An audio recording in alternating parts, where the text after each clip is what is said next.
Hello, listening people. Hello! You're listening to Spin Polish Presents Unappreciated Masterpieces. I'm one of your hosts, Ryan Sliwinski. And I am Bartek. Hello, Bartek. How are you? Good, how are you? I am very well, as usual. Imagine if I was like, I am unwell. I am very miserable. I'm dying on the inside, as well as the outside. We're all dying, Bartek. Life sucks, and we don't have a roof over our head at the moment. But thankfully, we're always spitting, and we both happen to be Polish while we do it. And that's why I call it Spit and Polish. And we present to you our weekly show, Unappreciated Masterpieces, the show in which we provide an audio commentary track, a feature-length one, for a film that seemingly doesn't deserve a commentary track. But we say, hey, we've got a torch over here, we're shining a light in the shadows, finding a movie that's huddled in the corner, trying to stay away from the light because society put it in a box, and threw that box into the middle of the ocean. We dive down with a submarine and a light bulb, and we shine it. And a claw. The claw. And, oh, claw, don't get me started. And okay. You'll find out why. Okay. And we discuss a movie that people in society may say, hey, that's not worth discussing, and we say, hey, yes. It is. It's a good premise, and our voices are annoying as fuck. You mean delicious? Yes. So, Bartek, what is the film? I'm on the edge of the seat. The seat that you're sitting on. Not my seat, your seat. Oh, the edge of I'm my on seat. the edge of your seat. Yeah, Ryan, about that, personal space is an issue that we have on I'm the metaphorically on the edge of your seat.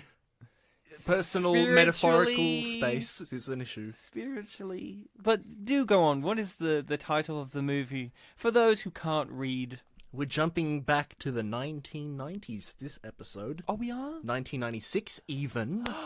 We were born by then. Yeah, we were like 3 borns. We had given birth to 3 kids ourselves. Great. Yes, that can happen in 3-year-olds. The movie that we are doing in this episode is Telemaniac. What? Telemaniac. Are we watching a telemarketing movie? I don't know what that is. I mean, I'm Polish, but I don't speak Polish. I know it's very shocking to believe that a person of Polish heritage growing up their whole entire life in rural Australia doesn't speak Polish, but I know it's a twist. Well, you're getting that you there. Didn't expect. You're getting there. I told you what arse is the other week. Yep, and nah. And yeah. Telemaniac. It's like Telemaniac. My favorite thing about the Polish thing is you've told me many titles over the years of doing this, and there are some that I have the vaguest memories of, and then I tell you what I thought they were in Polish, and you're like, I don't even know what that is, and I'm like, Bartek, wasn't Big Fat Liar like something like Ubi Grubi Kwanzaa? And you're like, yeah, I don't know what that is. Duży gruby kłamców. See? Yeah. Very close. Yeah, they got some of the vowels in there, yeah. I said Kwanzaa in there. Ubi Grubi Kwanzaa. So we're watching Telemarketing Madman? Telemaniac. That's actually a really great title. Yeah. It's like Weird Al's movie UHF. The original title he wanted it to be was The Vidiot. Which is the title in Australia, right? I think. It's on my DVD. I've never owned the copy of UHF from Australia because I could never find it. So I've had to import it from elsewhere. It's like how Airplane here is Flying High. I have both of those, yeah. So we're watching Telemaniac? Telemaniac. Great movie. I love that movie. It's my favorite movie. 1996, Telemaniac, starring Danny DeVito. And if you are not from... It's me, Danny DeVito. I'm a Telemaniac. And special guest Danny DeVito. And Danny DeVito's here. Did you bring any other people, Danny? It's me, Paul Giamatti. So he brought Billy Shaw. Yeah, it's just like, here we go. Wow. So... And is that Iago in the background there? Iago, like the Shakespearean villain? Of course. Kenneth Branagh as Iago is here. I'm one of Shakespeare's greatest villains, but I don't actually have a motivation that's clear for why I do anything, and that's what makes me complex. Mr. Gilbert Godfrey doesn't want to speak this episode. He just wants to be here. He's doing his own podcast in the corner. Very quietly. So, what is Telemaniac? Telemaniac, if you're not Polish, the film is called The Cable Guy. The Cable Guy? Yes, not to be confused with Larry the. Now, that is something to really be concerned by, because people did get this confused on the interwebs, but we'll get into that. Yeah, I've got a thing with that too. So, people at home listening, or on the train, or if you're a pet, you may not be people. You might be at home, though. You may be a ghost. you should grab your copy of The Cable Guy. Polish word for ghost is duch. Why? I don't know. Why is it ghost in English? Because it doesn't sound as stupid as duch. Oh, look, it's a duch. I know. It's like when you see those pictures of the Doge dog thing, and it has like Shiba Inu, yeah. it has like that funky Comic Sans text that says "doof" or "boof." That's a ghost. Yeah. He's haunted by a ghost. But get your copy of the film because I'm going to do a countdown from 3, going to go down to 1 and say play. You're going to press play, and we'll be lined up as we speak about the glorious film The Cable Guy. So get ready because I'm going to start this in 3, 2, 1, play. Now, Bartek. Yeah. Could you introduce the guest? We kind of hinted that we had a guest. Yes. But I don't want our guest to feel like we've waited a very long time to introduce them. It's not at all like we have certain guests or singular guest that gets really annoyed by how long it takes us to introduce them. I don't want you sitting here not introducing them and they're just like throwing up their guts with anger. We've never started a movie without introducing them, prior. So you gonna? Yes, we had a guest lined up, and... Lined up, yes, we had him ready. He picked the film of the couple that I gave him. Oh, really? Yes, he did. He's to blame. Great. He narrowed it down to 3. He picked this one. But unfortunately, last minute, literally an hour and a half before we were intending to start to record, he woke up and he said he was just not feeling well. He was vomiting. He had a headache. The Cable Guy will do that to you. Yes.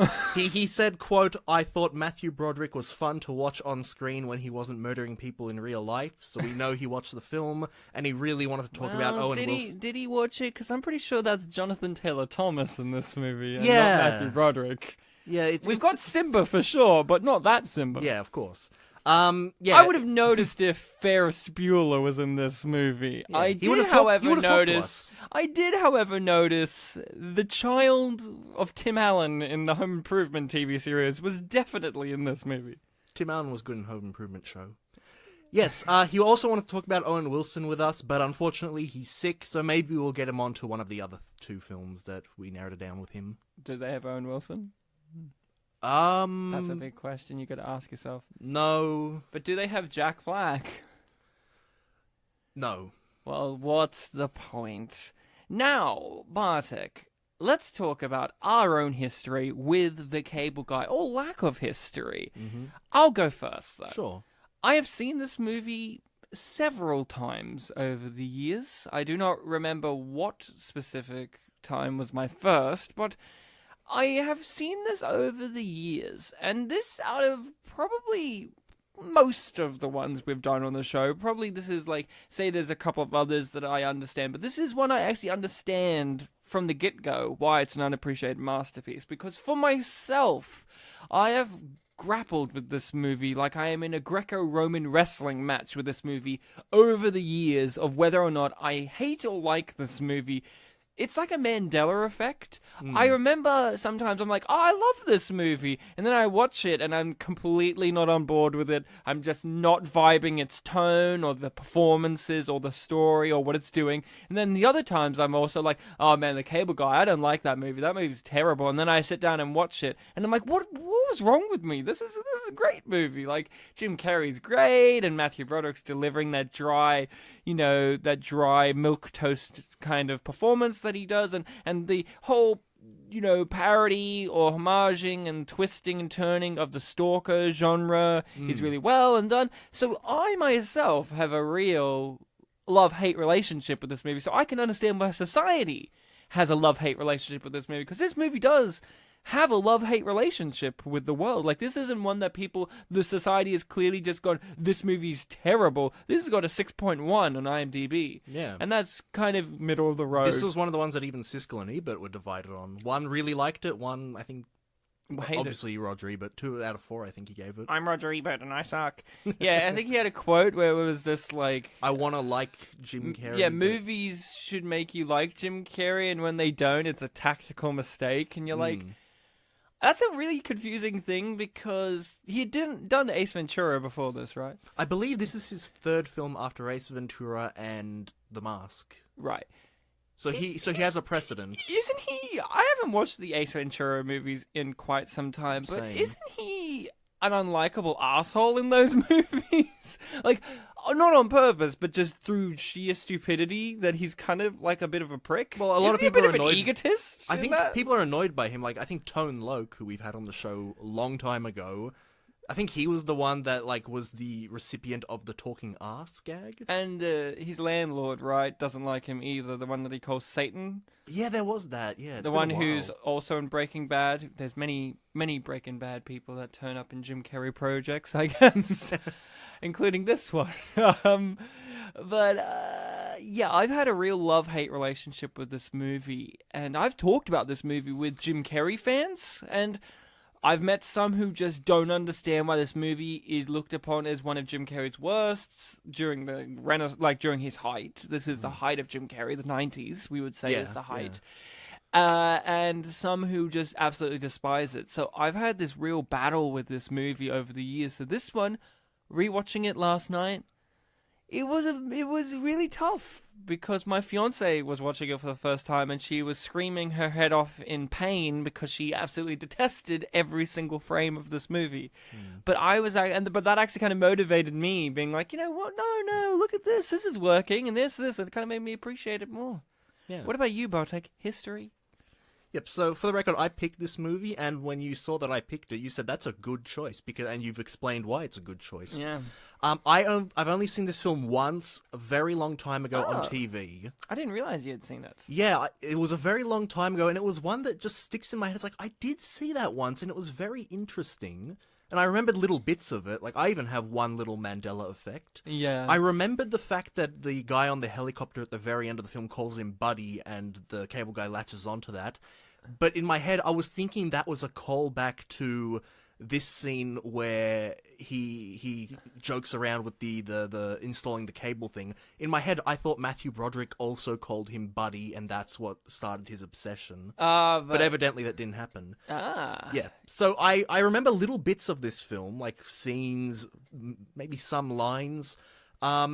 But I didn't remember it too well, and throughout the years since I've seen it, I did hear of the comedian Larry the Cable Guy, and I kept thinking to myself, like, is that related to the movie in any way? Because it's been so long since I've seen it. And eventually I learned no. Well, it's like the chicken and the egg. Which came first? Was it the Cable Guy or Larry the Cable Guy? No one really knows. It's a philosophical debate. Yeah. There was a trivia point about how I think his manager, Larry the Cable Guy's manager, was calling Ben Stiller, who directed this film, and saying, like, what the hell are you doing calling this film The Cable Guy? Larry, that's his persona. It's going to ruin him. And I mean, evidently it did not, because the children all know Larry the Cable Guy from Cars, from Cars as Mater, the best Pixar character of them all.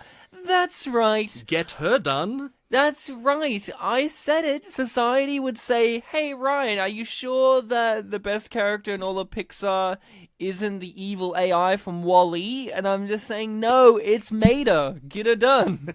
Get her done. Get her done. Yes, and not too long ago, in fact, it was after we did an episode a couple of months ago, I was going home and I was listening to a podcast where it was the official podcast, that they were talking, you know, they have a lot of tangents there.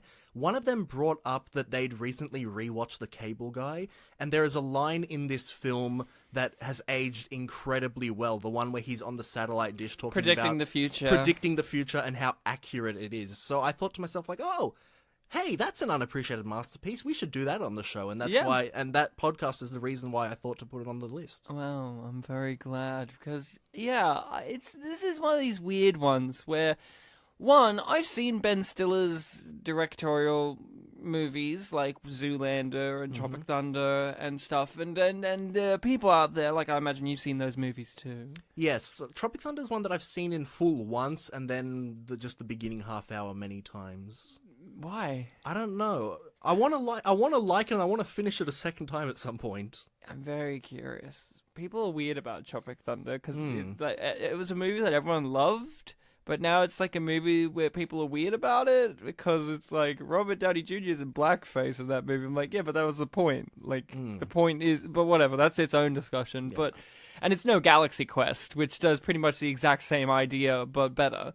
Which, movie stars known for doing a certain thing or doing a thing, and they actually do the real-life version of that thing, and they're unaware that they're doing it, and oh my god.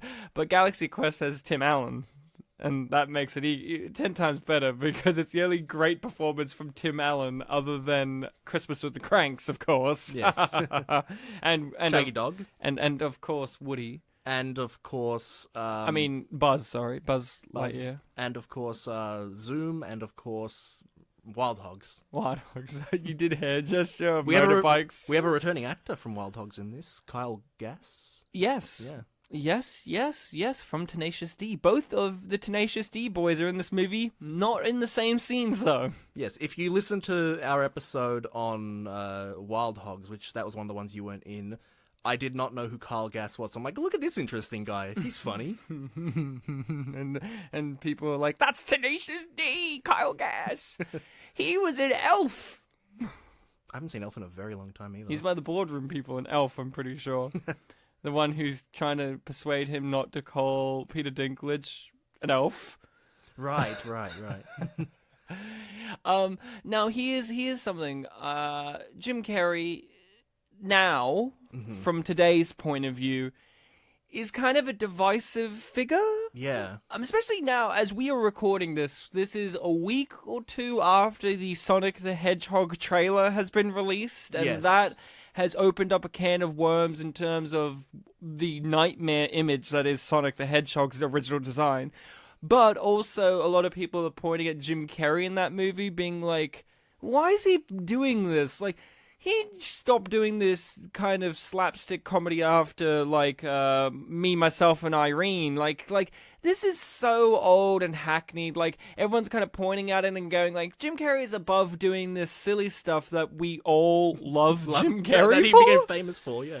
And it's like, I get that people want him to grow, but he's been doing that over the last decade and a half, and people have been like, man, I miss the funny Jim Carrey, when Jim Carrey was doing all of this slapstick stuff. So now he's doing it again, and people are like, this is so fucking beneath him. Yeah, I mean, it's the foundation of what we like him for, but it's so beneath. And it's like, I guess what do you want? I guess they're too latched onto the whole Sonic thing that they're taking it out on wrong places. Again, I've been saying this many episodes in a row, about Detective Pikachu not casting Danny DeVito as Detective Pikachu and how that's a wrong casting.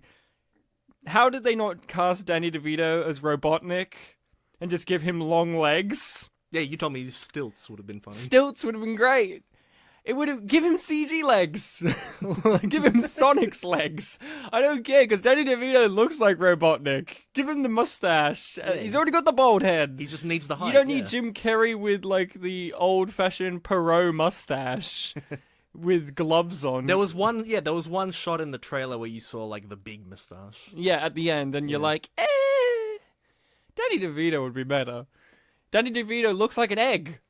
He's literally a meme because of the egg stuff, and It's Always Sunny in Philadelphia was like, may I offer you an egg in this trying time? And he's dressed up as a chauffeur. Jim Carrey was also doing, like, kind of eccentric Dr. Evil kind of performance yeah, Mike Myers would have been great as Robotnik, actually, too. Oh, well, if you want to go for that, in the first lines he has in the trailer, he's basically doing, like, the zip it thing. Yeah.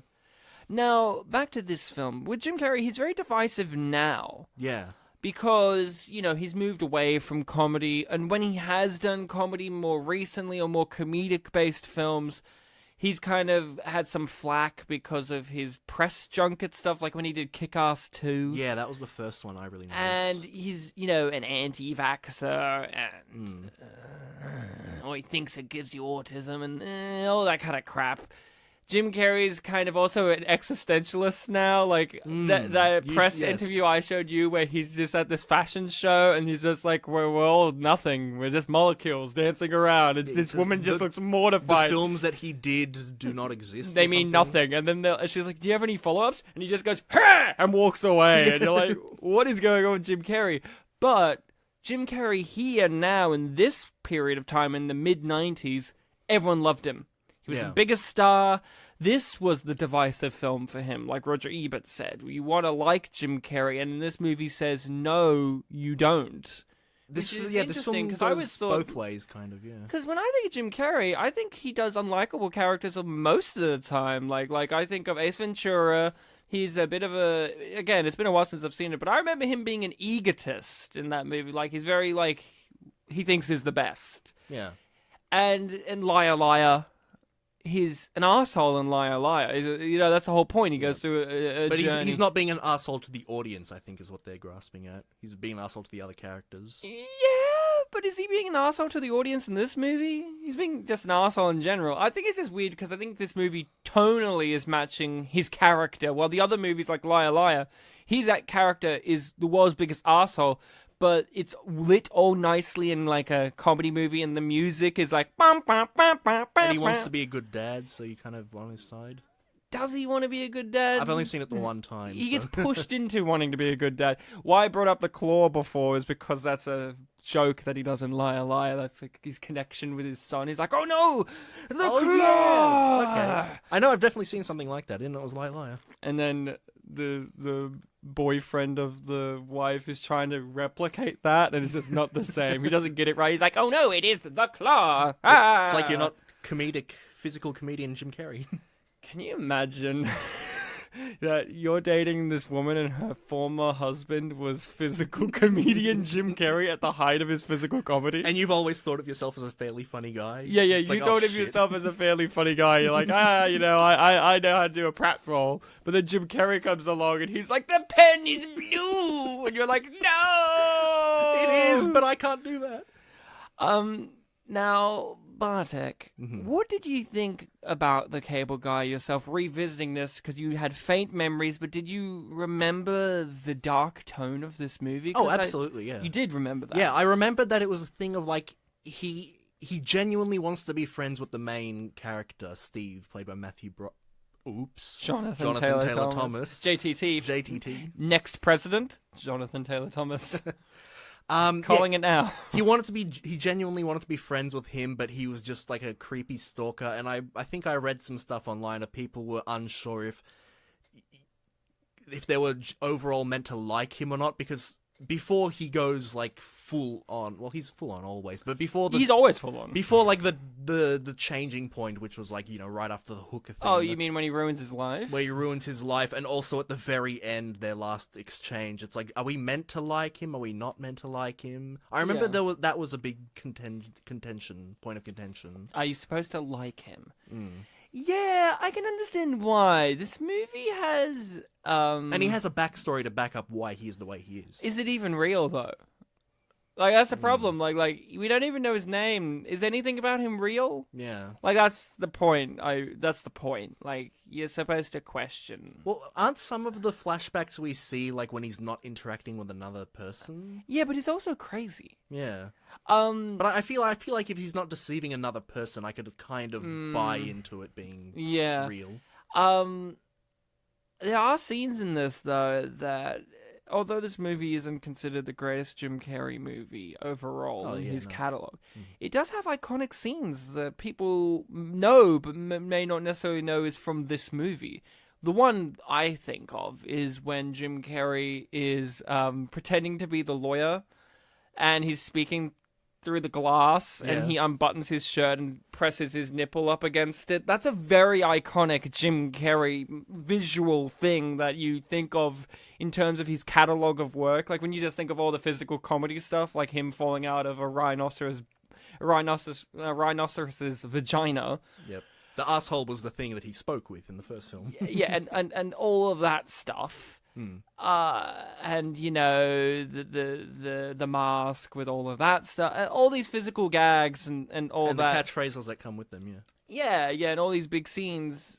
Even in these lesser known movies, he still has very iconic things. Like Me, Myself, and Irene has the very iconic scene in which the baby's crying, and then he cries at the baby. He's like, wah, wah, wah. Can you tune this out? How about you tune this out? He's just like screaming at the baby, and the baby starts to cry, then he cries over it. That's a very iconic scene in a movie that people just go, that's a lame Jim Carrey comedy. I have to just say, his skill, even in the most mundane or lesser of his films, he always has an iconic moment within them, like Bruce Almighty, you know, you have the parting of the soup and like the monkey out of the butthole and like all these over-the-top things. Jim Carrey knows through physical performance how to make you remember specific things from each of his movies, even if the movies aren't as well regarded as he is. Yeah. And this, you know, even has that with the pressing the nipple up against the glass scene. Like, that's one I remember being like, oh yeah, but I don't instantly go, oh, the Cable Guy, that's that movie. I remembered the whole what's the restaurant called again? The Medieval Times one. Medieval Times. I remembered that was a whole thing. They got onto the stage. Hey, it's Gordy. He got on the stage and he acted. My thing that I remember too is when he's speaking to Matthew Broderick on the phone and a spider just casually crawls across his face and there's just no reference to I didn't it. remember that, but when I he saw it, doesn't even react to it. Now, visiting this again for myself, I did somewhat forget the dark character study nature of this movie. I remembered more of the goofy Jim Carrey stuff. I remembered more like this kind of thing with the basketball and you know, him and his obsession with television and trying to be his friend and like the karaoke scene. But I genuinely did forget about how he ruins this guy's life. Yeah, I forgot in that. a very mean and very true to life way that one could ruin someone's life. Like, you could genuinely see a psycho who attaches himself to someone ruining someone's life in the way that he ruins his life. Blackmail, making his family think he's crazy, and getting him arrested for stealing things. Yeah. And like, it's just so... And trivia points were pointing out how the recurring background plot of the twin brother that killed his brother, there's hints that Jim Carrey has framed him for Could it. be, yeah. That's a theory that people have, because Jim Carrey's voice is the one on the answering machine, and... Yeah. And that's the thing that's not pointed out in the film, you just have to notice. It happened like a minute or two before where we are in the film right now, if you're watching along. And this is something very relevant to this movie. Is at that period of time in which high-profile murder cases were televised, and the world was engulfed in them with stuff like O.J., obviously, and Ted Bundy, and the Menendez brothers was a big one. The Menendez brothers, obviously, and you know, a bunch of these things. And that's kind of really weird today. As we record this, we are living in the world in which Ted Bundy's popular again. Like, we just have that new Zac Efron movie and the Ted Bundy confession tapes, and people, and like some of the most viewed YouTube videos right now, the Ted Bundy court trial videos, and it's just like, we're coming back around again. He's back in fashion. He's back in fashion, but also what this movie's critiquing on as well, this whole, with that subplot of how the world is focused in on basically what is the modern day version of the Colosseum games, you know, where we are obsessed with watching these murderers and weirdos. The fascinating immoral story. Exactly, and we're back at that again, and that's kind of interesting to look at with a movie that's over 20 years old. It's 23 now, I think. And how this movie predicts a lot of stuff.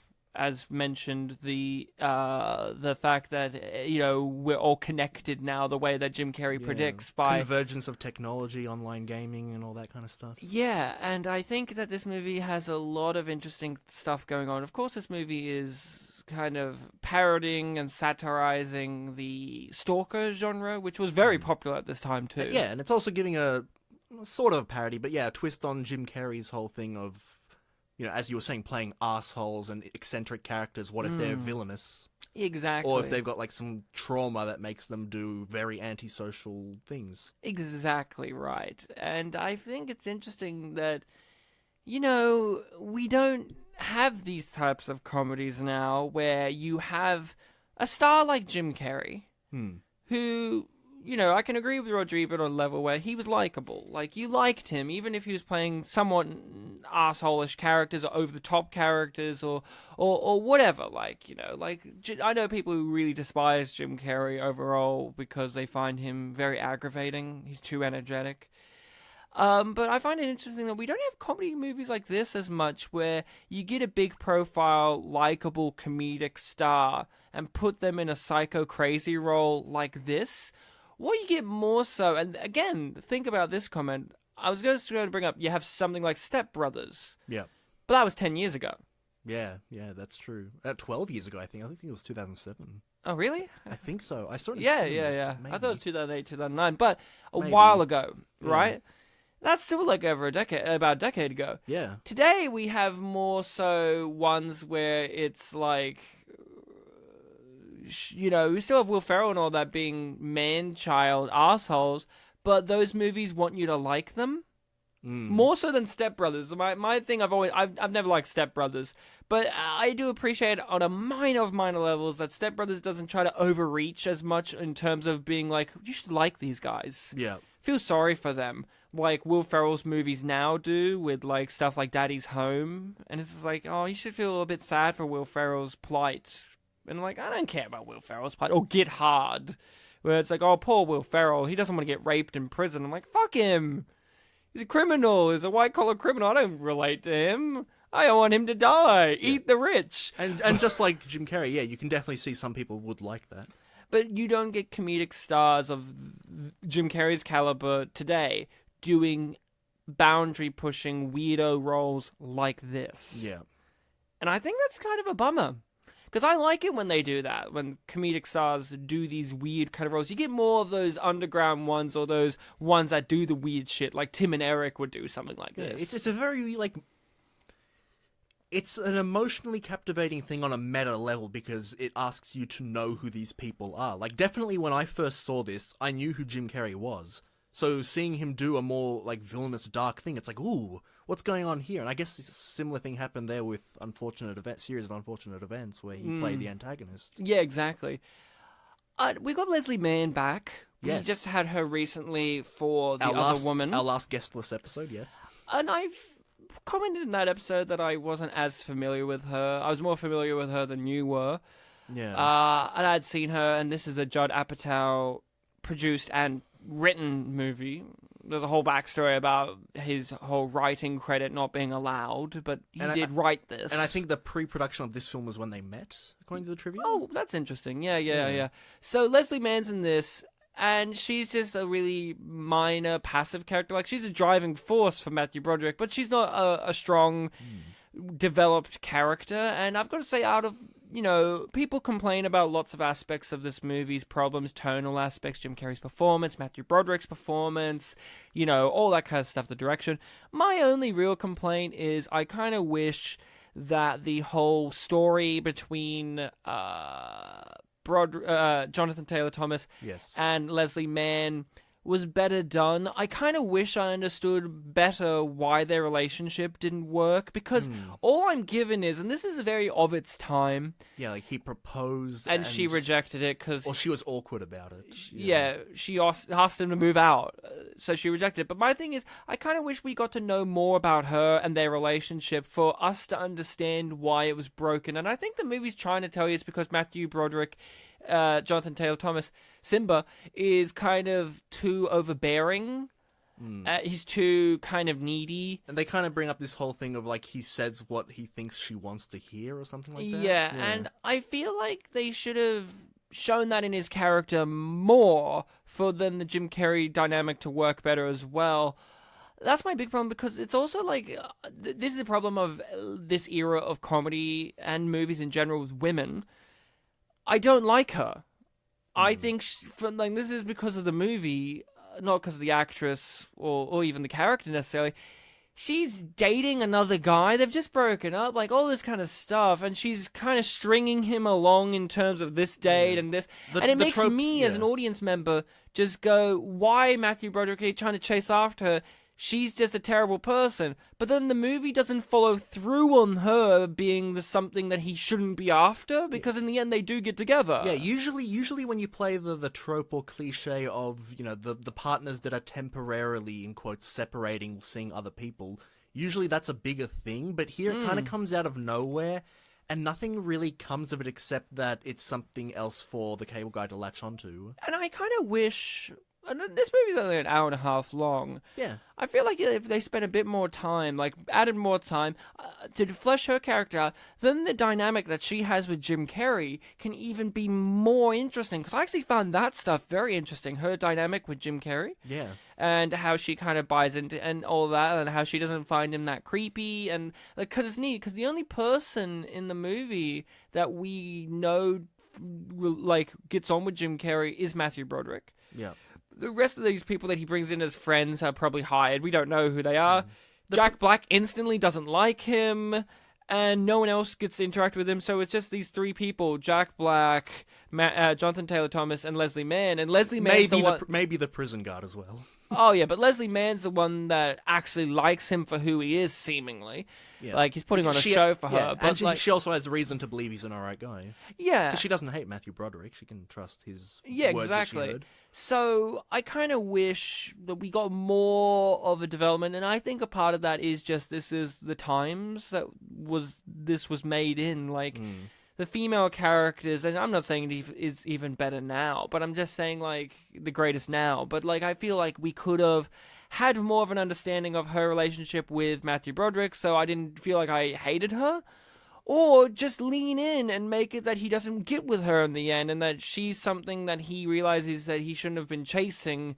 And I'm not saying you need another female character for him to obtain in that way, because we just did on a mystery box The Fourth Tenor. Yeah. And The Fourth Tenor has a very similar kind of thing where the lead character's goal is to get with this particular girl, but then by the end he realizes that's not the girl he should be with. I'm not saying that he needs to get with another girl or any girl. I'm just saying, like, I don't know, just work out... You could have a lesson. It's like, hey, sometimes people aren't meant to be together, but that doesn't mean you have to hate each other. Like, that could have been a message. Yeah, exactly. And I feel like also they were afraid of giving Leslie Mann, maybe because she was up and coming. I don't know where this was in her filmography, but, like, she's a funny lady. Giving her more comedic things to do, even if she's playing it naive and straight. Well, to jump back to something I said in The Other Woman, I mentioned that I looked at her filmography and that she was in Big Daddy. How she looks in this film, she looks much more like how she did in Big Daddy, which was like a year or two later, right?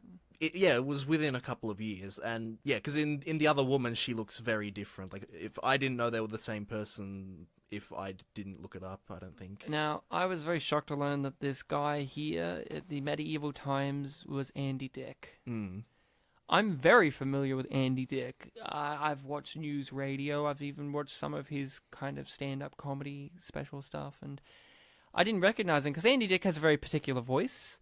But when he rips off the goatee and the wig or whatever, then I was like, oh, it's Andy Dick, because then he also dropped this voice he's doing. Andy Dick has a very particular flamboyant type of voice that you just instantly go, yeah, that's Andy Dick. I was actually genuinely surprised by his performance in this movie and how he didn't draw attention to himself as being, I am Andy Dick. You know, we got Janine Garofalo here back with us. We haven't seen her since Adventures of Rocky and Bullwinkle. Okay. Remember her? That was a long time ago. Let's see. She was like the Hollywood executive. She had like glasses and a suit. There was a Hollywood thing in that film, wasn't there? Yeah. At the very beginning of the movie, when it's the green lighting. Yeah. Yeah. There was. So that's her. Okay. She's very familiar with Ben Stiller. She was in his first film, Reality Bites, a movie that I do not like. Okay. So. Just to go back to Ben Stiller's filmography stuff, you're familiar with his stuff. You've seen Zoolander, Tropic Thunder, and Secret Life of Walter Mitty. And Zoolander 2. And Zoolander 2. Are you, I guess with Secret Life of Walter Mitty, you are familiar with the fact that he does like to have some more dramatic tonal stuff in his comedic-based movies. So when you saw this, it wasn't truly a headspin. Because it seems like it's a headspin for some people out there. Like that, this movie has. They think of him as just funny guy. Ben Stiller, he's funny McFunny guy, especially during this time when he's doing Ben Stiller show and all these comedy shows. But his first film, Reality Bites, is like this really sad drama. Like, it's got comedic elements, I guess, but it's more dramatic and kind of sad and pathetic. And I'm not saying that because I just don't like it. I mean, that's kind of the vibe of the thing. It's very nihilistic. Very 90s. Yeah, well, I think of Ben Stiller as like he can play an eccentric character like Derek Zoolander, but then he can also play a bit more of an everyman normal guy. Yeah, that's true. So, like Meet the Parents. Yep. So the fact that he directed is like, oh, okay. Yeah. It's Ben Stiller. That's nice. So, Bartek, you mentioned this scene. What did you think about this? This is, I guess, the comedic set piece of the movie? The big one? And as I did say earlier, it was something I remembered. They do go to medieval times, and they do get on stage, and he goes a bit, he's into it. I didn't remember all the specifics of it, like the fact that it seems to be real weapons and they really get impacted by things. Yeah. So it did go a bit further than I remembered. I enjoyed it. It was funny. Yeah. I loved when they started jousting. Yeah. My big thing with jousting is, and I really want someone to explain this to me, when, who, where, why did that become a thing? Like, at what point in the human evolution did we go jousting? That's a thing we should do. And also, it's a sport. Like, that's a thing we should make into a sport. Yeah, was it a fight to the death kind of thing? Or was I imagine. Yeah, because it kind of comes across more as like a competition of sorts. Well, yeah, it's a competition, but like in a sportsman way, like not to the death. I'm pretty sure that's the main gist of A Knight's Tale with Heath Ledger. I'm pretty sure he's into medieval jousting. It's been a while since I've seen that movie, but yeah, I want to know where we started with, like, how did that happen? Were just two guys riding on a horse holding sticks, and they just accidentally did it, and they went, there's a thing to be made here. Yeah, and what are some of the big techniques that you can do? Yeah. Like, do you outstretch your hand to lose, like, some grip but get reach? Yeah, what's the techniques to do you thrust a bit? To be the better jouster out of the competition of jousting people, or is it luck-based? Like, what is it? I guess it's a thing of form. I imagine the horse plays into it heavily. Like, you gotta have a fast horse. The horse has to behave. You gotta have a sturdy horse, maybe, because if you don't, you have to be not allergic to horses. Oh no, he cut his shirt open just like Star Trek, and then we proceed to reference Star Trek. Mm-hmm. And did you know that they fought to the death in Star Trek? I've watched this episode, so yes. Oh, you've seen Star Trek. Okay. I've seen Star Trek, believe it or not. Ben Stiller has also seen Star Trek. He pretty much likes to reference Star Trek in everything he does. In the trivia, that was the point that was under director trademark. Apparently, he puts it in everything. Even in Tropic Thunder. Yeah? Yeah, it's been a while since you've seen it, but there's a bit where he's, like, stuck in the jungle at night and he kills a little baby panda and wears it. And while he's stuck, he's made a tent and he's just watching Star Trek on his phone. Oh, okay. That's a pretty direct reference. Yeah, no, he just likes to incorporate it or do it. That's a Starsky and Hutch reference. Do it. Do it. Or, as people know, a famous GIF in the GIF search conversation mode on Facebook and Twitter. Like, that's apparently a very popular one of Ben Stiller saying, do it. Do it. As a popular reaction, but rarely do people realize that's from an unappreciated masterpiece, Starsky and Hutch. That's true. Which has its own fan fiction. It's just like, and I think we could talk about this film a little bit in relation to this film, Vampire's Kiss. Oh, yes. Yeah, that also has a darker tone for someone that a lot of people assume is just a comedic actor. A lot of the time, it's weird. Nicolas Cage isn't considered a comedic actor. Nicolas Cage is considered a serious actor who's so over the top that it's funny. Yeah. See, when he does actual comedy, it's not funny. Yeah. I don't think people consider him an actual comedic actor the way that we do Jim Carrey or Steve Martin. But the fact that he's more like Tommy Wiseau. Yeah. But Oscar winning. But also, that's a film that a lot of people have preconceptions of, and they get surprised by its darker tone. Well, actually, do they get surprised by it, or are they just like blindly looking for the funny stuff? Yeah, exactly. I've met Jim Carrey fans who despise this movie, like I've mentioned, and I asked them, like, what about it? And they just say it's Jim Carrey's too over the top. And I'm like, but what's your reference point? Because Jim Carrey's always over the top, and that's kind of what we all love about Jim Carrey. And then when he does something like Truman Show or Eternal Sunshine of the Spotless Mind or whatever, and he's toned down, then we really appreciate that because it's like, oh, this is what it's like when it's toned down. Well, he does. Well, that makes sense. I was going to bring up the driving scene in that where he's trying to scare his wife. Yeah. But he has a reason for that. He's trying to get her to break. And that's not him throughout the whole movie. Yeah. Yeah, I think with this, let's be honest, it's the lisp, right? Is that what people have a problem with the speech impediment he's doing? That's a good point, maybe. Because it's really like if it's something you find annoying, well, this character is all lisp, pretty much. The one time where he breaks it was a flub, so it's only in a few seconds. For gag, yeah. His singing, I like his singing. Do you think it's actually him singing? Well, Ryan, in the credits when it lists the song, it says performed by Jim Carrey. Oh, well, I'll take it then. Yeah. I'll take it. I thought it was very entertaining, and it gives you an idea of how over-energetic and manic he is. Now, Telemaniac, in fact. Over the years, Bartek, of doing Unappreciated Masterpieces, we have had, to my surprise, I'm the one who usually chooses these movies, but even to my surprise, I'm still shocked to this day how many movies that are Unappreciated Masterpieces that feature Matthew Broderick. Because when we started this, there were some people that I went, we'll be seeing this person and this director and that kind of movie a lot. He was not on the list of those in my brain, and I'm genuinely surprised how much he has appeared in these. And then it makes you question everything. Like, what are his considered good movies, and are there only two? Yeah, which is War Games and Ferris Bueller. Does he have any others? Am I missing? Godzilla, Ryan. That's a lot of fish. That's a lot of fish. Yeah, like even... not the Bryan Cranston Godzilla. No, he was missing in that. Yeah, to take the veil off, we have the whole gag of mixing him up with JTT and Matthew Broderick. In the world of that gag, we've technically only had him on the show once. Yeah. And JTT is the real one that we've only had once, so... Yeah.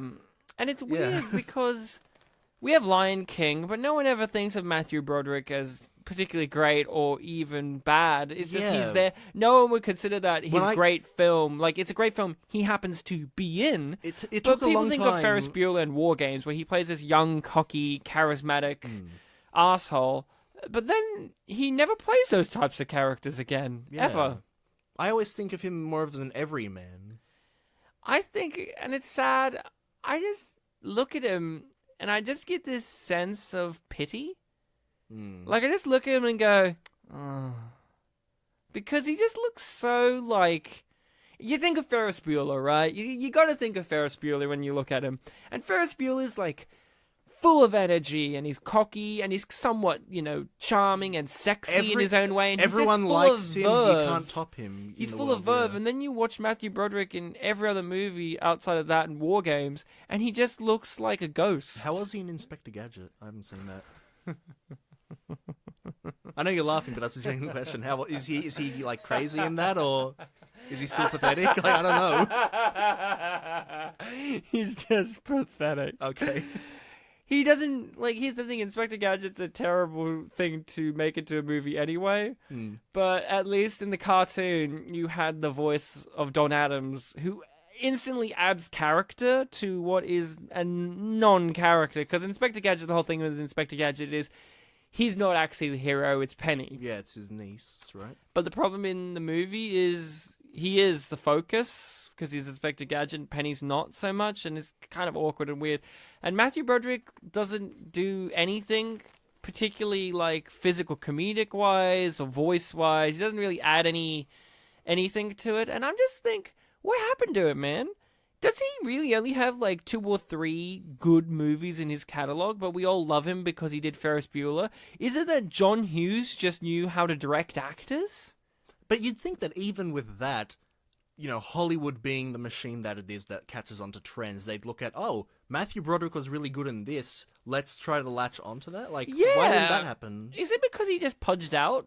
He's not pudgy, but when he's Ferris Bueller, he's young and slim, and you can play him as sexy, but you look at him here and you just go, that guy would be working at the post office. Did he, when we did, the Stepford Wives, was he a bit more pudgy in that? Yeah, well, that's because that's a decade later from this. Yeah. He's just an average dude, that's what I'm saying. He looks like he would work at the post office. Yeah.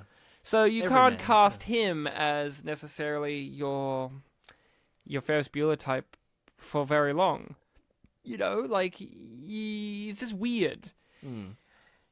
It's just weird because I respect him, but I want to know what's gone wrong, because is it that I respect him just because I really like Ferris Bueller, and he's great in Ferris Bueller, and that's about it. And he's good in War Games, but I've seen that only once. I'll be honest. Ferris Bueller, I only saw the film like last year. I'd seen the beginning part of it like when I was in high school, but so I have always had Matthew Broderick in my head more as like a plain guy, and when I saw Ferris Bueller, I was like, oh, okay, this is probably what people really love him for. The only thing I really hear people talk about is the rhetoric of the manslaughter he committed. You mean me bringing it up all the time? Well, no, but even when I read Oliver's quote earlier, sorry, our guest who didn't come on, it was Oliver. He made the joke of like, oh yeah, I liked him when he's not murdering people. Like that, and he's married to Sarah Jessica Parker. That too, yeah. But when people bring that up a lot and like in a kind of joking way, was he mean-spirited about it? Like, no, I just think it coincides a lot, and also it's just the fact that he's a Hollywood star, so he got away with it. Okay, I see. He didn't get convicted properly. He got to bail out of it all. He was drunk driving or doing something around. Okay, I didn't know he was drunk. Yeah. And he's Ferris Bueller. He can do it. Yeah, you know. And it was in Ireland, right? Yeah, in Ireland. Yeah. So it's just that kind of thing where Right. it rubs you up the wrong way as just a normal person who's just like, well, he can get away with that. He can get away with drunk driving and murdering people, like killing people, I should say, not murdering. And then he can be in movies and no one gives a shit. Because it's Matthew Broderick, you know. Yeah, I slept through most of Manchester by the Sea because I literally watched it shortly after we did an episode and I was very tired. But one of the things I remember is him at a dinner table. It's like, oh, Matthew Broderick's in this. Was he in Manchester by the Sea? I think he was. Are you kidding me? He was in something that I was sleeping through. I didn't know that. I think it was Manchester by the Sea. Oh, now I gotta look this up. I haven't seen Manchester by the Sea, but if Matthew Broderick's in it as what, the dad? I technically haven't either. I think it was like a stepdad or something. I can't remember. Oh, let's not forget he was in The Producers. The remake? Yeah. Okay, I've only seen the original. With Uma Thurman. What year did that come out? 2000, either 16 or 17. Oh, dude, I've got some... Wasn't it the same year as La La Land? La La Land? Yeah, he is in Manchester by the Sea. Fuck me. He was. He's also in Trainwreck as Matthew Broderick. Yeah. No, not to piss on Matthew Broderick's entire career. I've liked him when he's been on TV shows. When he plays minor roles. Like, I like him in 30 Rock. And in 30 Rock, he is pathetic. He's so fucking pathetic. His character is like a ludicrous name where he's called like Burger or something or other because he works in politics and one of his bosses saw him eat like something and they named him after that. And he's like, it was just one time. Or something like that. Or like Sub McNary or something weird. But yeah, I just wanted to ask because this is probably the last time we're going to have Matthew Broderick on an Unappreciated Masterpiece before we wrap up. Mm-hmm. And I just, you know, we've been joking over the years about him being Jonathan Taylor Thomas, but I feel like this is the time to kind of vent this out there because I think all of society is thinking it, right? Like, I want him to be cool. I want him to do stuff. I want him to be present more. Like, I want him to step up to what we all think of him as, which is that awesome character of Ferris Bueller and the one in War Games and all these characters with life and energy, because Matthew Broderick just is like, he just looks like he doesn't want to be an actor a lot of the time. He looks like, I'm here and I'm sad. Like, he looks sad. Remember when we did Deck the Halls, and the trivia point about that was apparently like he was just walking around muttering to himself and just being like, this is it, my career's over. And he looked like a ghost and shit. Yeah. That's so fucking sad. But then you have someone like Jim Carrey here, who's just like having the time of his life. Even nowadays, Jim Carrey, as weird as he is, he looks like he's having a grand old time in life. And when he does something, he looks like he wants to be there. Like, even though I made fun of the Sonic the Hedgehog thing, to be honest, in real terms, he looks like the only entertaining thing of that whole entire movie. For genuine entertainment, not the... Personally, I want them to keep the original design of Sonic the Hedgehog because it's the only thing I'd want to see the movie for, because I would love to see a nearly 2-hour-long movie of that fucking nightmare creature. That's basically... Sonic the Manhog. That's basically Jim Sterling's stance. Like, yeah, they're redesigning it, but I kind of want to laugh at it. I want them to keep the nails. But in genuine terms, Jim Carrey's still got this. But whatever happened to Matthew Broderick, man? Maybe they need a reunion. Yeah, man. Get them back together. Oh, yeah. They should have them in The Mask 3. Well, apparently Jim Carrey doesn't want to do sequels. He was really unhappy with Ace Ventura 2 just because it was a sequel. Oh, I liked Ace Ventura too. Yeah, I remember. To myself, I always think about, and you must be the Monopoly guy. Thanks for the free parking. Nobody wants to play with me. That's another one I love. So, Bartek, what was it like for you, the dramatic reveal that Jim Carrey, the cable guy, hired a prostitute for Matthew Broderick? Yeah, that took me for a twist, because she did look like she was genuinely into him. Mm. So when it was just a prostitute, that did kind of like break and make me question everything. Wow. This one-time character. My fiance was watching the movie and she was writhing around in pain, and she's like, "It's so obviously a prostitute." Just that's all she kept screaming about. I guess I don't know women. And then she sat down, and then when they revealed the scene, she was just like, she screamed out, "I was joking!" Oh, okay, it was a joke, so maybe... But then jokes tell truth. That's Jim Jokes Carrey. tell truth. Whenever I make a snarky, sarcastic joke about something and then it turns out to be real, I'm like, I knew, but I joke to make it feel like it's not as real as it should be. Because it's just like, of course, I'm right. Through jokes even, I'm right. Because, I'm a narcissist. I'm right all the time. Yeah. As I'm right about this movie being unappreciated. Favorite scene, Bartek, what was yours? Fuck me. Fuck you, no thank you. Okay, well, at least you said thank you. No, please. No, please. Yeah, I definitely remember the medieval times thing, but rewatching it, I did like his singing. I know it wasn't too much of a comedic beat, but it was just really entertaining. It was pretty comedic. He was flicking the throat. Okay, yeah, that was funny. Yeah, he just had so much energy there, and it said so much about his character, or at least it showed off his mental space, because he was just so into it. Is it awkward that in this scene here, he looks like Dr. Robotnik more than he does in the Sonic the movie that he's in coming later this year? You know who else? He also looks like Freddie Mercury. He looks way more like Freddie Mercury than he needs to. I would have watched Jim Carrey's Freddie Mercury movie. That would have been great.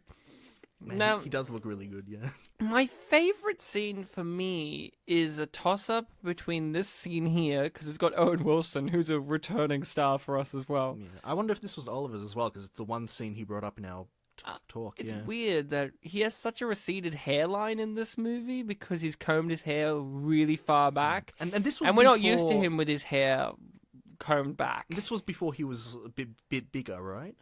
This was at the height. This was when he was starting out. Like, he was... starting out. Like, he was doing stuff like The Haunting. And, like, he was kind of, like, considered the romantic leading guy in things more than the comedy guy. Right.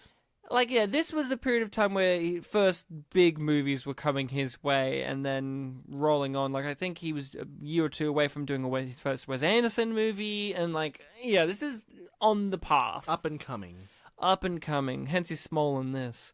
But he tends to be pretty small in Ben Stiller-related projects outside of Zoolander. Like, let's not forget, he's in Meet the Parents.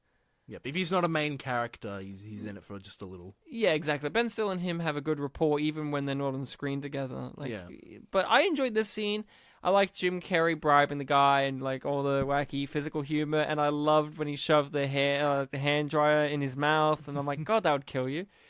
And I really like the scene of the nightmare sequence where Matthew Broderick's looking through the key, like looking through the peephole, and he's got like Jim Carrey's got the green fluorescent eyes, and he's pretending to walk away, and he slams through the door, and like it reminded me of Monkey Bone.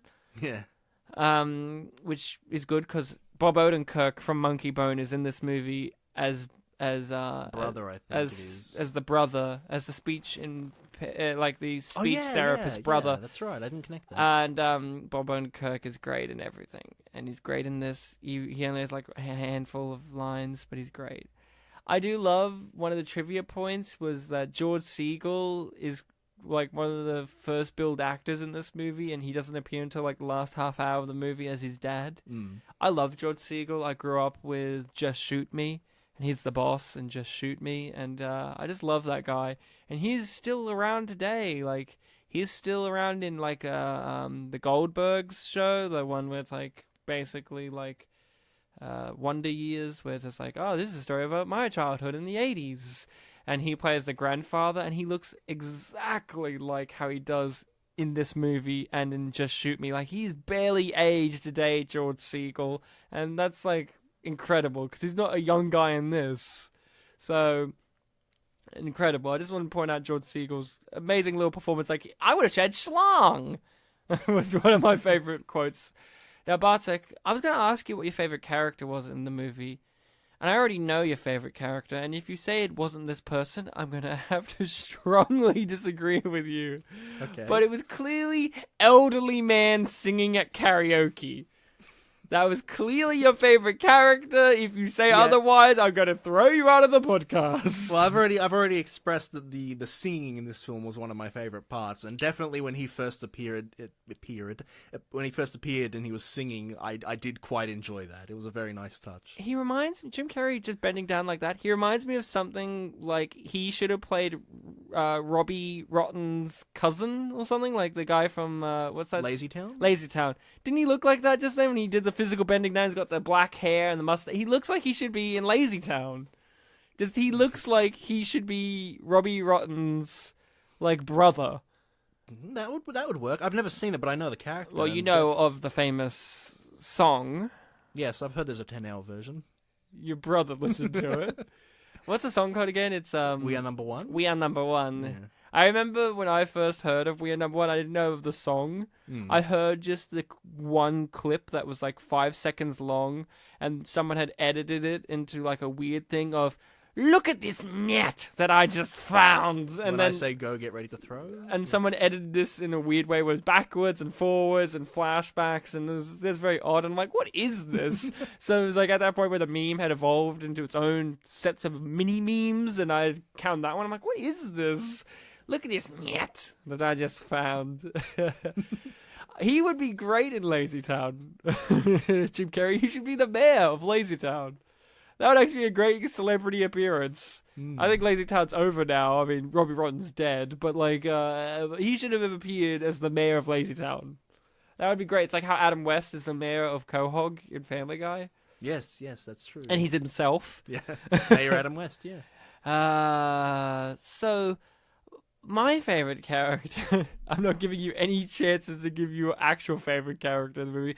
Outside of our main three characters, it's a hard one to pick because, you know, they don't really focus on many. You have Jack Black there, who I feel is not utilized, but at this time he wasn't really that well known. I don't know. Yeah. I imagine Tenacious D were together at this point, but like he was still up and coming, especially in movies. But I thoroughly enjoyed the performance of George Segal. I thought he was great as the dad. I enjoyed him talking about the mum, like, oh, your mum's gonna be all this stuff. Like, even when you hear him on the voice message, I enjoyed George Segal as the dad, and it's one of those things where I could actually understand him as the dad. Like, you know, sometimes you watch a movie and you have like the parent characters, and you just go, I don't believe them as like they're playing a caricature of being a parent, but you don't actually buy them as that person's parent. On that note, I believe the mum character as a mum playing that sexual password game, like this, like excited. She seems like the kind of character that wouldn't normally do that, and she's really excited to get the opportunity. I really bought that. Tit! Now, question, would you play that game with your family? Sure. Usually when we have like family get-togethers, we play Celebrity Heads, so this is kind of like a sort of variation, more on the charade side. Now, when you played Celebrity Heads last... A few weeks ago, yeah, Easter. Oh, really? Yeah. What celebrity were you? We did a few rounds. I had Arnold Schwarzenegger at one point. Did you guess him? Yes, but my grandmother whispered to my little cousin the answer, and when she whispered to me, she's like, "You are not." And I'm like, "I don't know what that is. Am I related to like the Biscuits or something?" I had Lola Rabbit at one point, which took me forever to get. Oh yeah. At one point I got Will Ferrell, and a question that I asked The specific wording of it was... Was it Ryan enjoys this actor? And you're like, they're like, No. And you're like, it's Will Ferrell. One of the questions I asked was, is he extremely tall? And they told me no, because... But he is extremely tall. He is. They told me no, he's not extreme. He's like 6 foot something, like 193 centimeters. And they're like, no, you said extremely tall. He's not. And literally after I asked them, like, okay, I was thinking Will Ferrell, but it's not him. And then they strung me along for the whole game, basically telling me like, assholes. Isn't he like 6'4" or something? Like, isn't he? He's taller than me. The point that I was grasping on, like, when is he ever next to someone he doesn't stand over? Yeah, exactly. Also, and what's their definition of extremely tall? Like, do they think he had 7 foot? I asked, like, what were you thinking, like giantism? And they're like, yes. Yeah, am I Lurch from the Addams Family? At one point, and I guess this is more of a subjective thing, I asked the question, is he known to be in any sort of comedic duo? And they're like, give us an example. I'm like, like Owen Wilson and Ben Stiller. In my head, I would have thought that John C. Reilly would have been an acceptable... That is, because they've been in, like... And they told me no. 3 or 4 movies together. But they told me no. But then they're wrong. Yeah. Okay, I'll give you this. I've only played Celebrity Heads once in my life. Yeah. I was Ozzy the Ostrich from Hey Hey It's Saturday. Okay. And I'm surprised I guessed that, because that's not a show we grew up with. It's like a talent... I know... You know, it's a weird show. I know of it for the Harry Connick Jr. thing. I feel so... And we played it when I had my graduation for university, which was in Geelong. And we got a house there in Geelong because my parents come down from New South Wales and they wanted to splurge, and they got a house, and the house came Just with... to be clear, Geelong's far away from everything. It's a pain. They got... the Airbnb or the place or whatever had like games, and one of them was Celebrity Heads, and they had already pre-filled things. Okay. And we all just picked ours at random, and my mum was Sophia Loren, and my father, we all had people. My father was Pokemon. Just the concept of Pokemon? Just Pokemon. Okay. Just Pokemon. And we even said before we started, we went, oh, Dad, your one's probably not even one that you would be able to guess. Like, he knows what it is, but you're thinking of a person when you're playing Celebrity Heads, right? You're thinking of a celebrity, yeah. Yeah, you're thinking of an individual. Yeah. And we went, maybe we should swap yours. And my dad was arrogant. He's like, no, I'll be able to guess it. And we're like, no, Dad, we should swap. And then he got really annoyed when we finished up. And he's like, oh, well, I was supposed to guess that. And we're like, we told you could swap, but you didn't want to swap. Yeah. And I think about that I think about that when I think Celebrity Heads. Is like, guess you are Pokemon. You're a concept. You're a whole franchise. Yeah. Not even like, you can't even say TV show. It's movie, games, card games. Yeah, it's not... I guess charades would be a more, or charades, however you pronounce it, would be a more, close link there, because you can do properties, you don't have to do characters. Exactly, but when you say Celebrity Heads, you go... You have to pick a celebrity, yeah, or a well-known character. Pictionary. Yeah. It's like, what is this? It's what was on The Simpsons? It's like, it's Hope. Or whatever, like when Kurt's playing it, he just draws like this fucking squiggle. Yeah, it's something like, I can't remember what it was. Yeah. There was Dignity. It's Dignity. And then they're like, well, you show me how you draw Dignity. And then she does it. We don't get to see it. And everyone's like, oh, that's it. Yeah, I remember perfect. the channel Game Grumps used to have a spin-off show where they played board games, and they played Pictionary at one point, and they were in 2 teams. One of them had something really simple, and the other one was stuck with over the river and through the woods. And he was like, I have no idea how to draw this.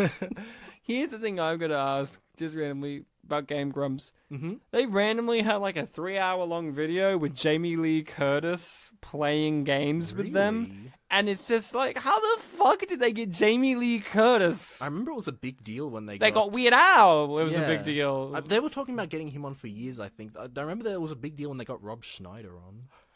Like, when they started getting big guests, that was long after I stopped watching them. But I do see them pop up in my feed every now and then. It's like, oh, new celebrity. I did listen to watch a bit of the Jamie Lee one, and she was great. Like, they were playing Mario Kart or something, and they were like, and Jamie, you get to play Peach. And she's just like, you fuckers. I have heard... Like, I'm not a Peach. I've heard that they have fun with the celebrities they get on, so that's nice. Weird Al was fun. Now, back to the feature film that we are covering. Yes, this is a podcast about unappreciated masterpieces. Not unappreciated YouTubes that are very appreciated. Jamie Lee Curtis has been in, unappreciated masterpieces. With Tim Allen. Yes. Christmas film. Christmas. Cranks were there too. Was there anything that you noted in your watching of this movie that you really wanted to bring up? Oh yeah, by the way, David Cross is in this scene. He has hair. Yeah, you said he's next to... Yeah, he's right there. That's him. Oh, wow, He yeah. literally says nothing and does nothing. I always picture him with a bit longer hair, like in Year One. Oh, a wig? Yeah. Or what about in Pootie Tang? Well, he was in disguise there too, wasn't he? Yeah, when he was doing his Tobias voice from Arrested Development. I remember in that I thought it was Weird Al. And they were like, well, no, wait, it's David Cross. So, anything you noted down in your viewing experience that you really want to bring up? Not that I wanted to bring it up, but Charles Napier appears here, and I was like, oh, yes, he's one of those actors that appears as a minor role in everything. Oh, I mean, he was in Silence of the Lambs. Yeah, that was one of the things I think that was one of the first things I saw, which was earlier this decade, where I'm like, he appears in a lot of things, doesn't he? And Austin Powers. yeah, he was in 2 of them, I believe. He's the general. Yeah. Make sure to feed my fish. Oh, that was him. Yes, that's right. Not too much. Not too much. Yeah, with Clint Howard on the other end. Yeah, yeah. I know him from The Critic as a voice. Okay. He's in the Critic that's the show where Jay Sherman is from. You know, if you've watched The Simpsons, John Lovitz. He plays his boss, who's basically the Rupert Murdoch, Ted Turner type, where it's the TV tycoon guy. He eventually runs for president on the show as well. And he has like the mustache, and his name is Duke Phillips, which is the best fucking name for a character who's a media media mogul, and he's fucking great in that show. Like he's just perfection. Like there's literally where he's running for president. They ask him a question, and he goes, "Ah, that's a complex question. One that you might say is trying to entrap me, but you know what I say? Look into my eye, look into my evil, evil eye." And the guy is just like hypnotized. You see his eyes go hypnotic, and he's like hypnotized. He's like, "I shall do your bidding, evil master." And he's like, "Ignore the question you just asked." And he's like, "Ignored." And it's just like, and everyone's like, "Yay!" And they're throwing money at him. Like, he's great. Here's the nipple scene. Here is the famous nipple scene. I do love that Jim Carrey's got, like, everyone is connected to him in some way, but yet we don't know his name. Yeah. Did you think that we were going to learn his name? I thought he would say it at the end, but then I wondered, is there really any way to make it poignant? Yeah, like if he just said, "My name is, like, Harold Miller." Yeah. And you're like, of course. Oh, It cool, would've been now we know the answer. No, the twist would have been, "My name is Jim Carrey." and then Matthew Broderick goes... That would have been great. Like, my name is Jim Carrey. This is just a film. We're acting. Now, this scene is very great. Because it's Jim Carrey doing all the stuff you like about him, like the faces, the silly voices, the physical, over-the-top manner. Like, look at him. He's just, everything's over the top, and it's just so great. And Matthew Broderick plays it perfectly. But then you got the other guy on the phone that's next to Matthew Broderick really seals the deal. His reactions and the wink he gives. See, this is great. I'd like to see who he's talking to. Yeah. It's like, what are you doing, man? He's talking to some lawyer as well. I love this. Oh, Billy. This film has a lot of trivia. One of which was the original choice for the cable guy was Chris Farley. That's right. Yes. But he couldn't do it due to scheduling yeah. conflicts. He wasn't dead. Scheduling conflicts. Yep, and as a minor point, but no other specifics, they also put down Adam Sandler. Could you imagine Adam Sandler in this? Yeah, I guess. It's me, Adam Sandler. I won't get off my yacht. Oh, this was before the yacht era, wasn't it? This was Big Daddy era, where he was like, "Yep, I'm moral man now. I love morals." I think his character's last name in Big Daddy was very similar to Matthew Broderick's character's last name. Taylor Thomas. You're right. I think Steve here is Colfax, but and in Big Daddy, Adam Sandler was Koufax. It's like one letter off. No, I could see Adam Sandler doing this. He's played pent-up aggressive characters in other films like Punch Drunk Love. And Anger Management. Which had John C. Reilly in it. It did, yes. And did you know that he's not part of a famous comedic duo that people would think of? You mean your family? I mean, Fuck, that would have been difficult. I would have been annoyed. I would have literally just went, they were Holmes and Watson. Just this, like, over the last couple of months. Yeah. Was your brother playing it? Yes. What an arsehole. He should have been there to defend you in that regard. Like, I could understand that maybe your older relatives who maybe aren't properly in touch with, like, that kind of thing. But your brothers... They knew Will Ferrell's height, so... But your brother should have been like, no, he's about a comedic duo. Like, my brother's not too into cinema, though, so I don't know if he would have. But maybe if he was more aware... Like, hold on. The thing of me saying, like, okay, well, it can't be Will Ferrell should have been an indicator that, like, oh, I think... he's extremely tall. Yeah, exactly. They should have, like, they could have done a technique of, like, oh, you think that's tall?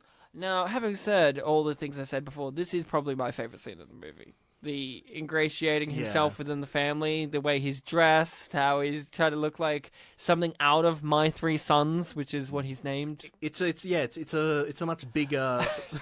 Sorry, so just a weird reaction that he just had there where he puts his hand over his mouth. It was so weird and out of place that it works. It feels very, like, old school kind of thing, like shocked, like... Oh, there's Bob Odenkirk. Yeah. Smiling. It's almost like a, oh, I said something wrong kind of reaction, rather than a, I'm shocked. That is true. Yeah, it's kind of like a bigger version of the thing in, not Drillbit Taylor, where the bully gets along with the parents of the guy he's bullying, and they're like, we should have you over for dinner. Thank you, and he's like giving him a backstory, and they're really into him. Yeah, exactly. I like this scene a lot because it shows the manipulative nature of the cable guy. It does feel like a very, like, grown-up family kind of thing. Like, everyone's an adult. We're past this whole immaturity thing. We can be a bit immature. We don't have to be mature. It's fun. Vagina. What's that in Polish? I've never learned what it is in Polish. Why? Phone up your mum right now and ask her. She's overseas right now. That's not an excuse. That's true. You should phone her up. It's like 2 a.m. over there, and she's like, Bartek, what is wrong? And you're like, Mama, vagina. She's in Japan. I know how it is. And I think I know. You know what it is in Japanese. I think I do. I think it's but like it's like a dirty version of. But the not word. in your native tongue of Polish. Yeah, I know what it is in English. Believe it or not. Do you? You said vagina before. Yes, puswai. I believe that's how it's pronounced. It is Puss in Boots. Why? You're asking me why? No, well, that's just how it is. Antonio Banderas knows why. Now, Matthew Broderick is looking very uncomfortable during this sequence, as one would be if we were playing this game with your family and it was me being Jim Carrey, you would be like Matthew Broderick right now. And you're like, oh, God, Ryan, inappropriate. Well, and I'll be like, no. I would bring Save over. I would bring up the grown up family kind of thing there, but with the game that we were playing, we did have 2 children with us, so we didn't quite have that thing. We had to also like give them easier things. And what were the children's celebrity heads? Oh, like cartoon characters, Cinderella, princesses, things like that. You should have given them someone easier than that. You should have been like Sophia Loren. I think they had Shrek at one point. Shrek. Like Teen Titans Go, so I think Cyborg, Starfire, stuff like that. Cyborg, the best character. Teen Titans Go to the movies. Now, Bartek, if you... Plugged a film. I just say it randomly, like that. I was going to say, if you made this game for your family, what would be some of the first dirty words that you would write down to put into the bundle of dirty words? What's the game called again? Like sex passwords or something? Yeah, something like that. Dirty passwords. Yeah, so it has to be a word that you like wouldn't want to say around children. One that there was that Rowan Atkinson live sketch where he's the principal. Yeah. And I remember the first time I watched that, I didn't know what a vulva was, but I really liked the way he said it. Vulva. So yeah, like vulva. And I remember I once said that around my dad, and he's like, do you know what that is? You should look it up. And then I looked it up, and I'm like, oh, I didn't know. I love that you're father. How old are you? Young teen, I'd say. Old enough to know what a vulva is. Okay. I was going to say, if you were like 8 years old, and your dad was like, look that up, son, on the internet. But also, I find it very odd. Yeah, your relationship with your father is him saying, you're a young teenage boy. You're saying vulva. Look that up on the internet, which is basically look up pornography on the internet. Well, no, it was more like look up what the word is. Yeah, but when you type in vulva in Google, you're not just going to have innocent times. Well, what if you look up vulva definition? Of course you did. But you're still going to get things. Yeah. It's the internet. But like usually Jim Carrey's licking ears right now. Yeah, but usually the first result is like Oxford or dictionary.com or something, so that would have been... I don't know. Or maybe like... Type it in now. Pornhub. Like, vulva definition. Well, you see, Dad, I was going to go to Google, but Pornhub's open, so I'll just type it in there. Maybe they'll have the answer. Apparently there's this guy on Pornhub who has an account in which he makes wholesome content where there's no pornography. It's like him being like...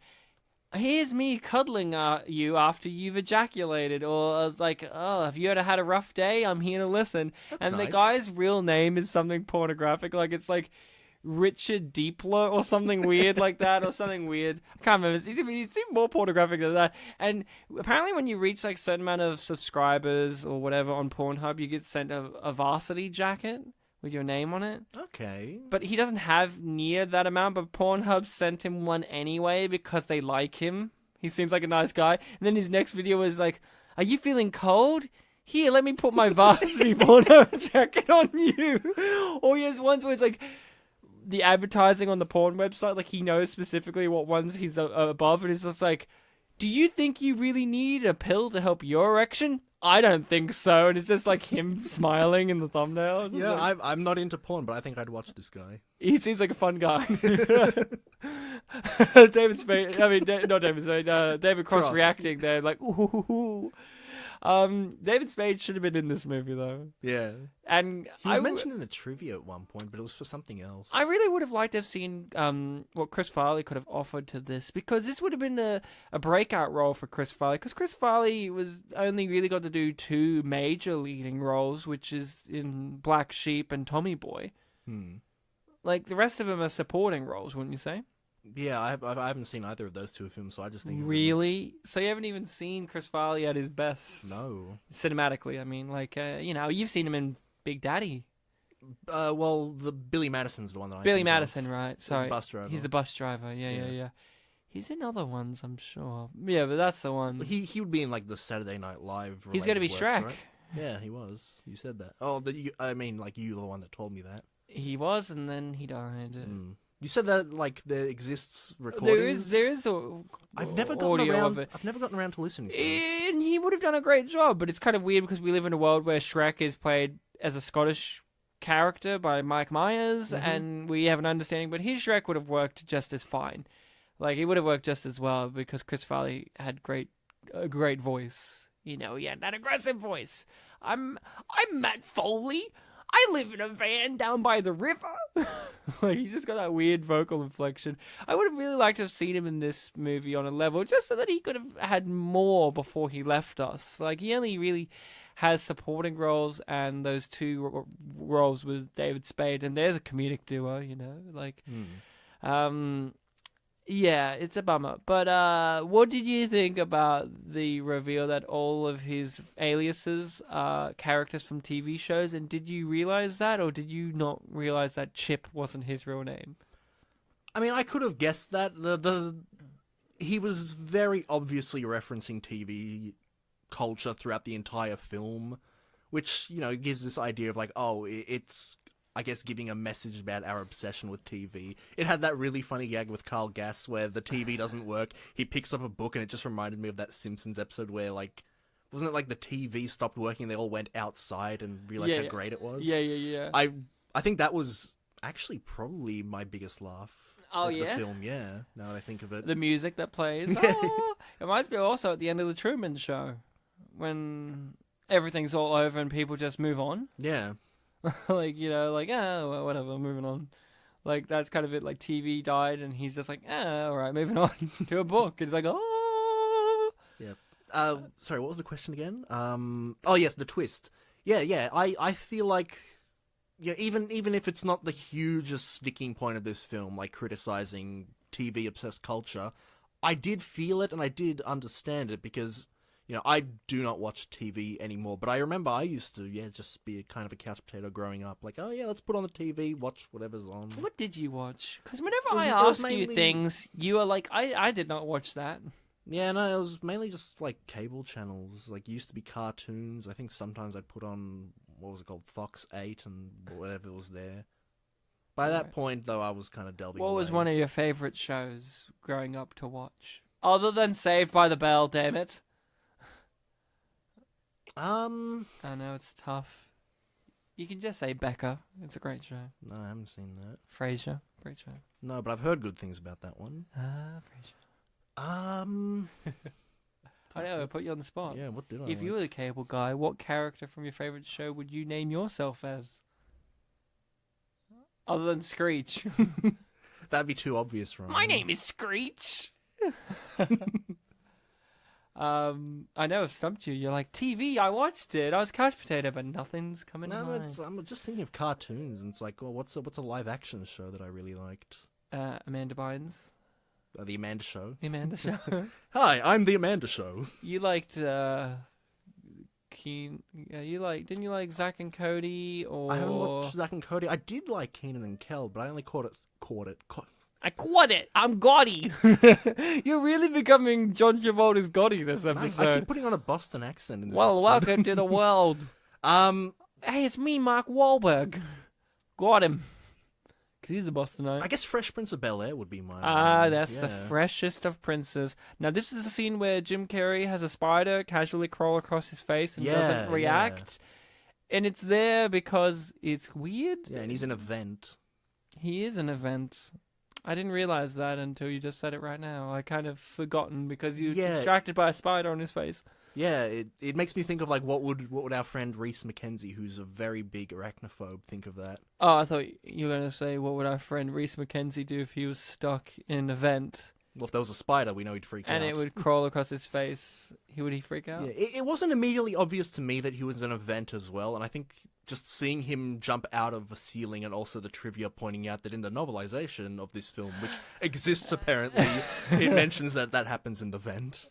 Yeah, can you imagine reading the novelization? You should have read it before we did this. Yeah, well, I to be honest, you should have bought the book from all respectable bookstores. To be honest, most of the research I did for this film was this morning, shortly before I left, so I didn't really have time to read the novelization.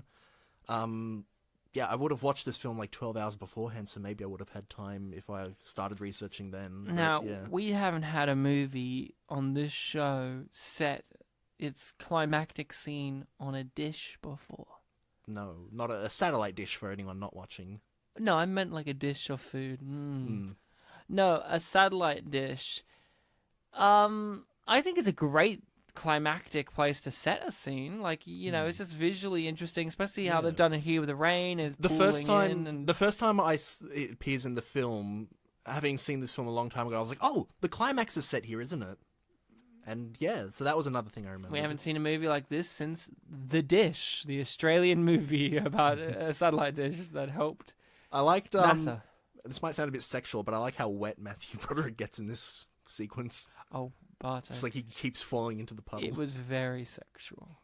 I love you got Leslie Mann here, who you could be like, I like how wet she is in this sequence, but you're like, Matthew Broderick's the choice I will go with. Well, like I said, it wasn't a sexual thing. It was. It's very sexual though. Maybe your raging erection says otherwise. Put a celebrity head on that. Well, no, it's raging because it's angry. Hence raging. It should be Matthew Broderick. Shut up, monster! You've only got one eye. Just you conversing with it. I want to know how Jim Carrey tied her up and put her there. Probably with his hands. With his big hands. Do you think that if Jim Carrey played Sonic the Hedgehog, it would make more sense than him playing Robotnik? Maybe. I mean, Sonic the Hedgehog's not really a super cartoony thing. He's kind of got like the whole attitude thing going on. Jim Carrey's got attitude? Yeah, but he's got more of a What are you talking about? Sonic the Hedgehog's a fucking cartoony character. Yeah, well, he's been in cartoons, but like his main thing is like that he's kind of cool and snarky and stuff. Jim Carrey can be cool. I guess, you know what? The Jaleel White version, the first cartoon that he did of that one. Was How more come they cartoony. didn't get him again? Just get Jaleel White again to do They it. got him in the unofficial live action short film that had a bunch of internet celebrities. Did they in paint it. him blue and make him run? Well, he was a CGI character that was voiced. Oh, he by... was CGI in that too. They didn't Yeah. put him in a furry suit. No, that was CGI. Did he look good in that one? Or did he look like a freaky monster like in the new one? I can't remember, but he looked a lot more like the main design. I personally think that they should keep it and just add a John Carpenter Halloween score underneath all of Sonic instead of Gangsters. No, Gangsters Paradise is actually a great song. Because is it saying that, like, Sonic lives in a gangster's paradise? Well, one of the things I latched onto when I watched that trailer was Sonic says the line, "I have to save your planet." So is he an alien in this universe? No, I think he's from a video game. He's a video game character come I to don't life? know. I have to see it. Because the whole thing about Sonic is, like, it's a weird thing that these anthropomorphic little animal people exist in a world of humans. Like, Sonic's apparently friends with, like, the president of America and stuff like You know, that. I love if James Marsden, who's the human in that movie, he's like in a scene where he has to like fight people, and he just like punches a guy with like a boxing move, and Sonic's like, "Whoa, you're a real good fighter," and he goes, "Thanks. My friends call me Knuckles." And then he's Knuckles. I'm like Sonic, I don't chuckle. Yeah, exactly. I just want to flex my muscles. I would love it if he said he was Knuckles. Just bagging on that Sonic movie is just so much fun. It's a gangster's paradise. When we do the new show, we'll try to maybe at one point talk about it.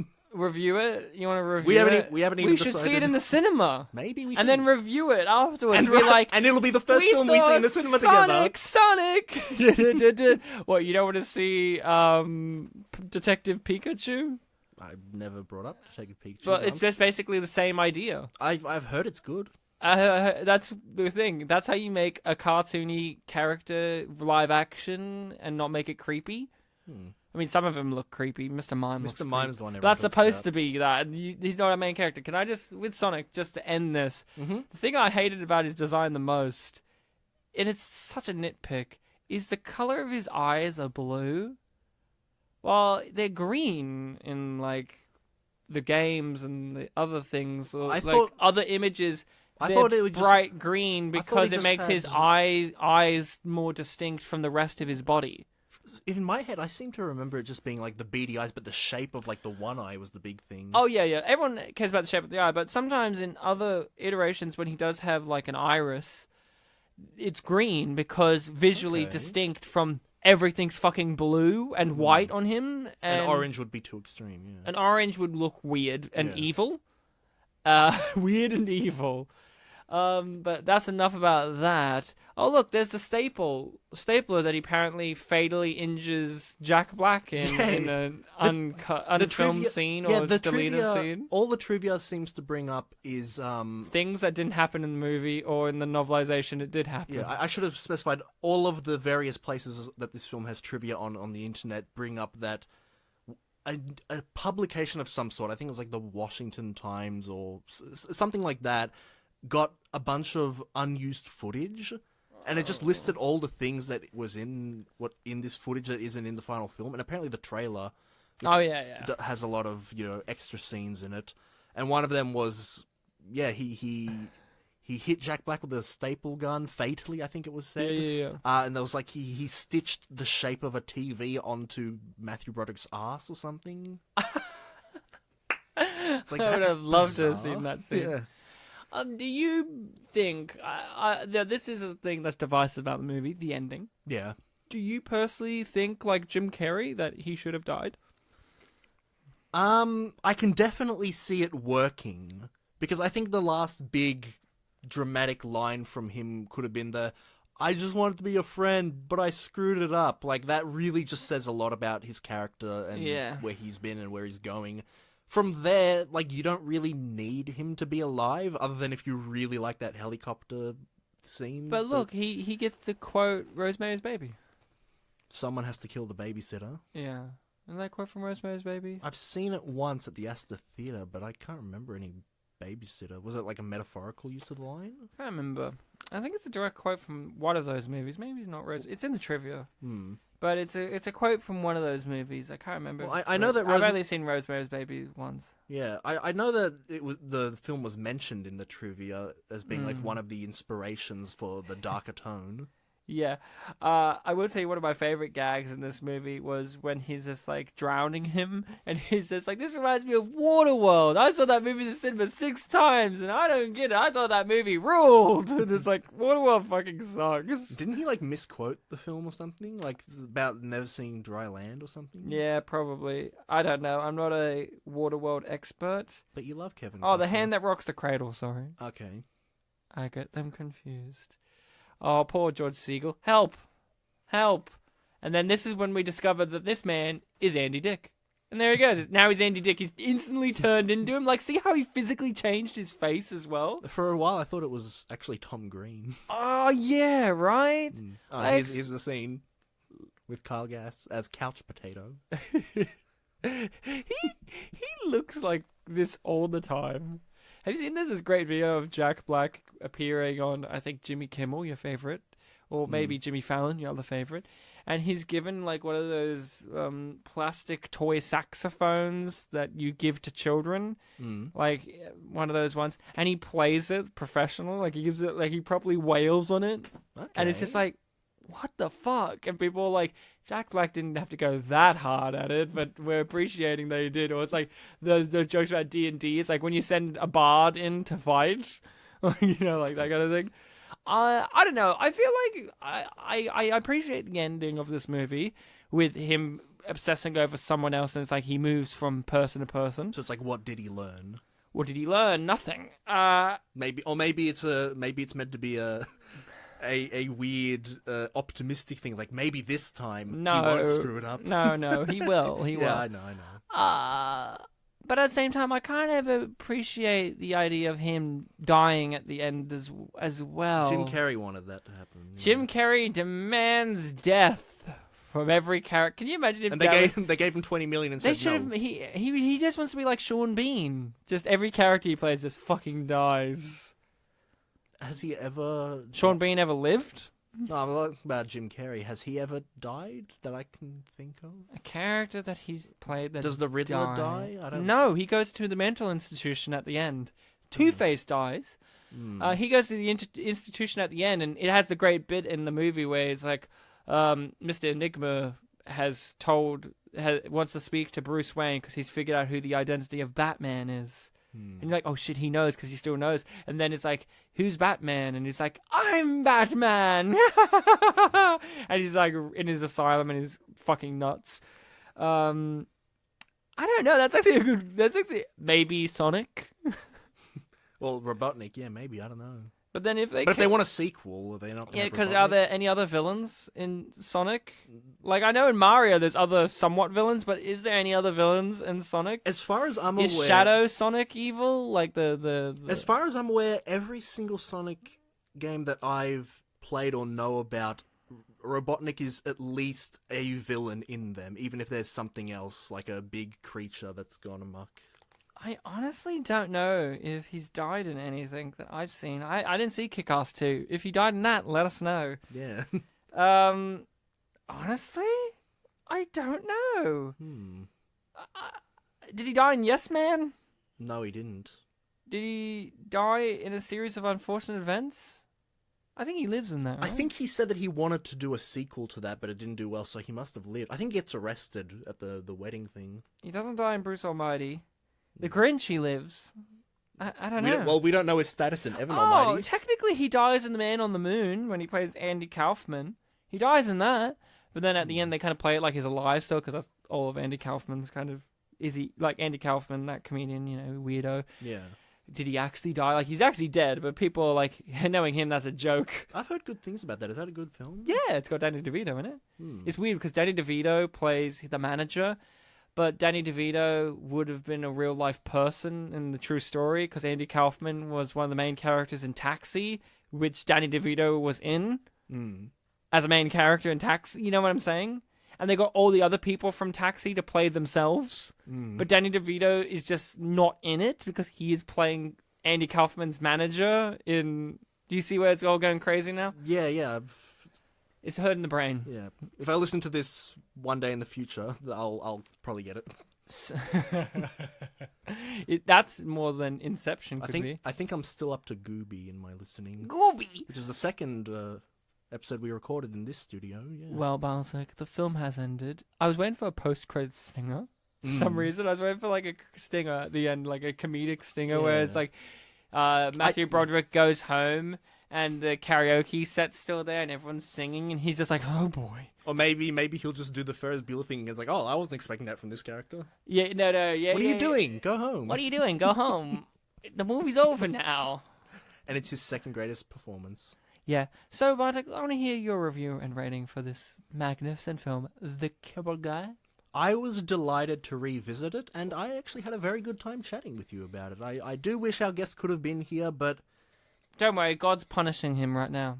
Oh, well, I was hoping to get him on in the next few weeks, but, you know, if he survives divine smiting, then we'll he is get not him on. Smote by the time we get him on. And he's not religious, so he wouldn't be smitten by the thing. That's a good recycle from last week. This movie... I think it's very good, and I think a lot of people need to give it another chance if they've seen it before and maybe don't remember it that well or just remember negative things about it. And they're in the credits right now, they're showing the songs. You'll see that the song he sung, the last line, is performed by Jim Carrey. Well, that's good. One of them is performed by Expanding Man. Yes. But go on, Bartek. It's a turned-on fellow. I enjoyed this film. I think that the darker aspect... or the darker type of character being played by Jim Carrey is a very good thing, and I definitely would have loved to have seen... Yeah, there it is. I want to see that happen a bit more. I feel like we've said that recently. Like, it was in the Brady Bunch movie. Like, where they did, like, the more satirical type of, you know, adaptation kind of thing. Take risks, I'd say. Do things that you wouldn't expect people to want. I think that you need to jump out of comfort zones. I know we're talking about, like, you know, $47 million films and, you know, you have to play it safe to an extent because you need to make a profit. But some of the greatest things out there are the things that take risks. And even me repeating this over and over again, I don't think it's that crazy. No. Like, yeah, he's still playing a manic character. It's just taking a more villainous twist. If anything, it's probably too sane, too sedate. You need to make great things and, you know, just... what? Oh! And that's your rating. And my rating is, it's a good film.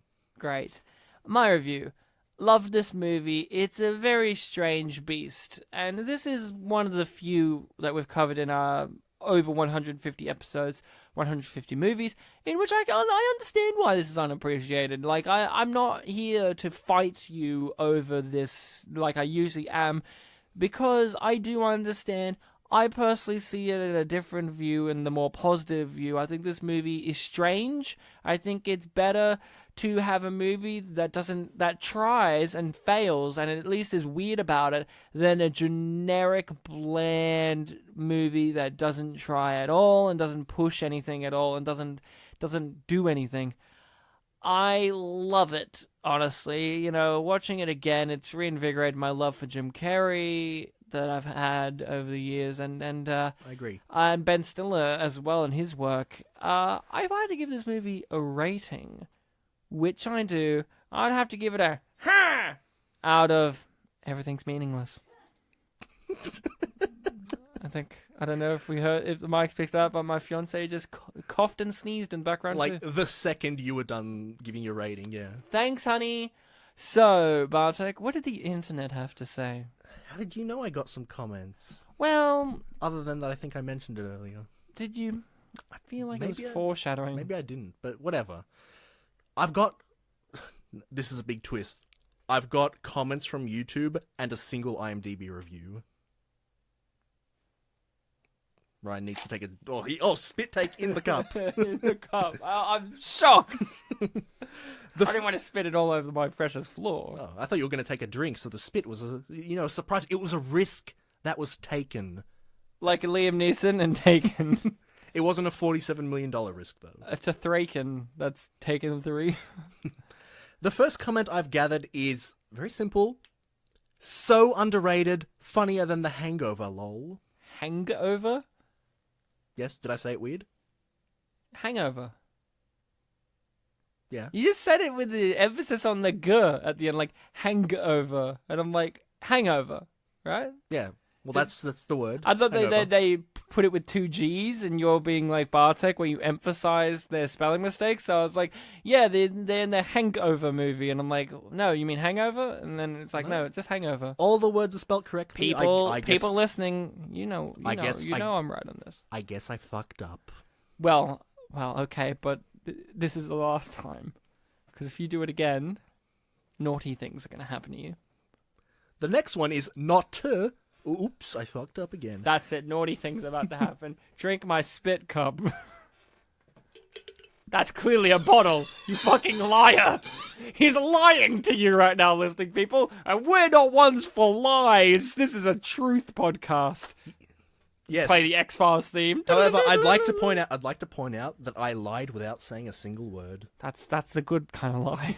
Lie with actions, not words, people. Well, technically, since this is a podcast, That's what Ted Bundy would have done. It was a sound effect. But, Ted Bundy would have lied with actions, not words. I mean, words too, but definitely actions. You know that he's very hot? Apparently. I would. Would you? Yeah. You would? Yeah. You'd get on that? Yeah. You'd get murdered by him? No, I have wood. Remember Raging Erection? Oh, of course. I thought you meant timber. Okay.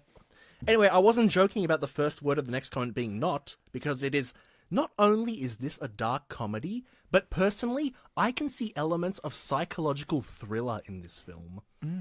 I mean, considering psychological thriller is a thriller that is driven by the main character's unstable emotions, it matches perfectly because Jim Carrey's character, the cable guy, in brackets, whose real name is never actually revealed, not even in the credits, Imagine if they did do it in the credits. Yeah, that would have been weird. His name is Jim Thompson.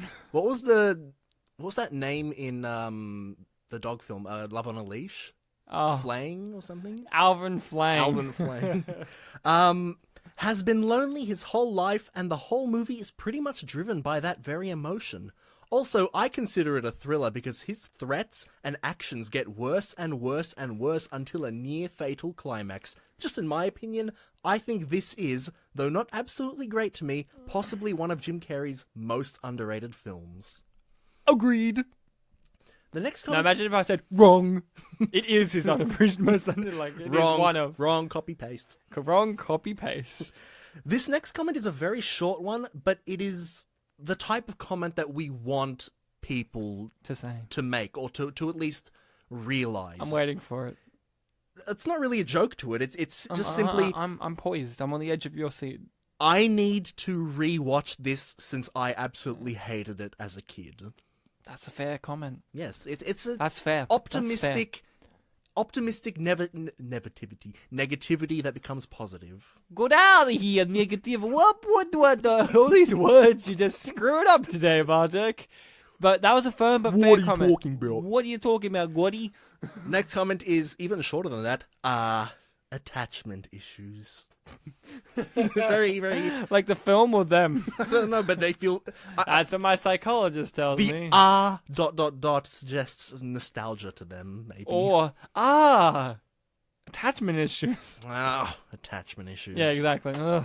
Attachment issues again. Or maybe they're peeing and they're just saying attachment issues. My attachment issues. But what's the next one you My got? penis is still attached. Hear that, ladies? This one, I know you said we were getting off of it, but the comments are bringing it back. I see the Sonic movie coming out... I really thought we were getting off of it, but we're back on. You can probably tell this comment's like a week old. I see the Sonic movie coming out as the sequel. The cable guy's obsession with technology led him to become Dr. Robotnik. We did comment in the restaurant Broderick, scene. and was Matthew Broderick Sonic? What? I don't know. Maybe Can you imagine Matthew Broderick as Sonic the Hedgehog? You know what? Today, nobody was doing Ferris Bueller, but today, You know what it here could we're be? like, I gotta go fast. You know how with Evan Almighty, it was like a different character from the original films, now the main character? Yeah. That could be like that for the Sonic film. Different main character other than Matthew Broderick is now a Jack major Black?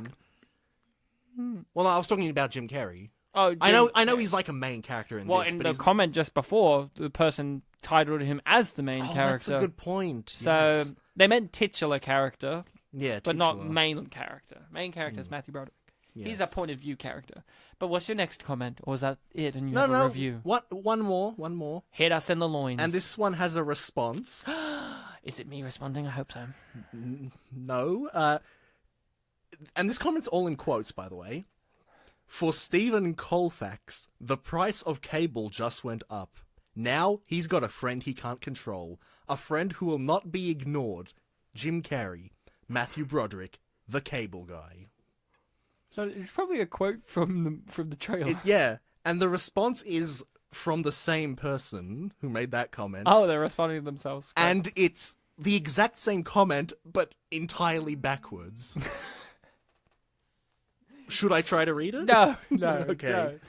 I'll try to read it. Oh, fair Give enough. it a Papa The Ryan. very top 2 lines of the screen right now. It's what I read before, but backwards. Me. Oh my god. So the first 3 words is the cable guy spelt backwards. Oh yes, I'm also okay. Jag elbak ite. Kibodukabu. Wheat mim. Yakuk. Midge. Oh, this one's easy. Derognig. Ib. Ton. Lib. Ob. Different. Space. Question. No. Space. And then you get a full stop. So it's a new sentence. Litugnuk. Tanok. A. Dinef. Atog. Sifr. 1.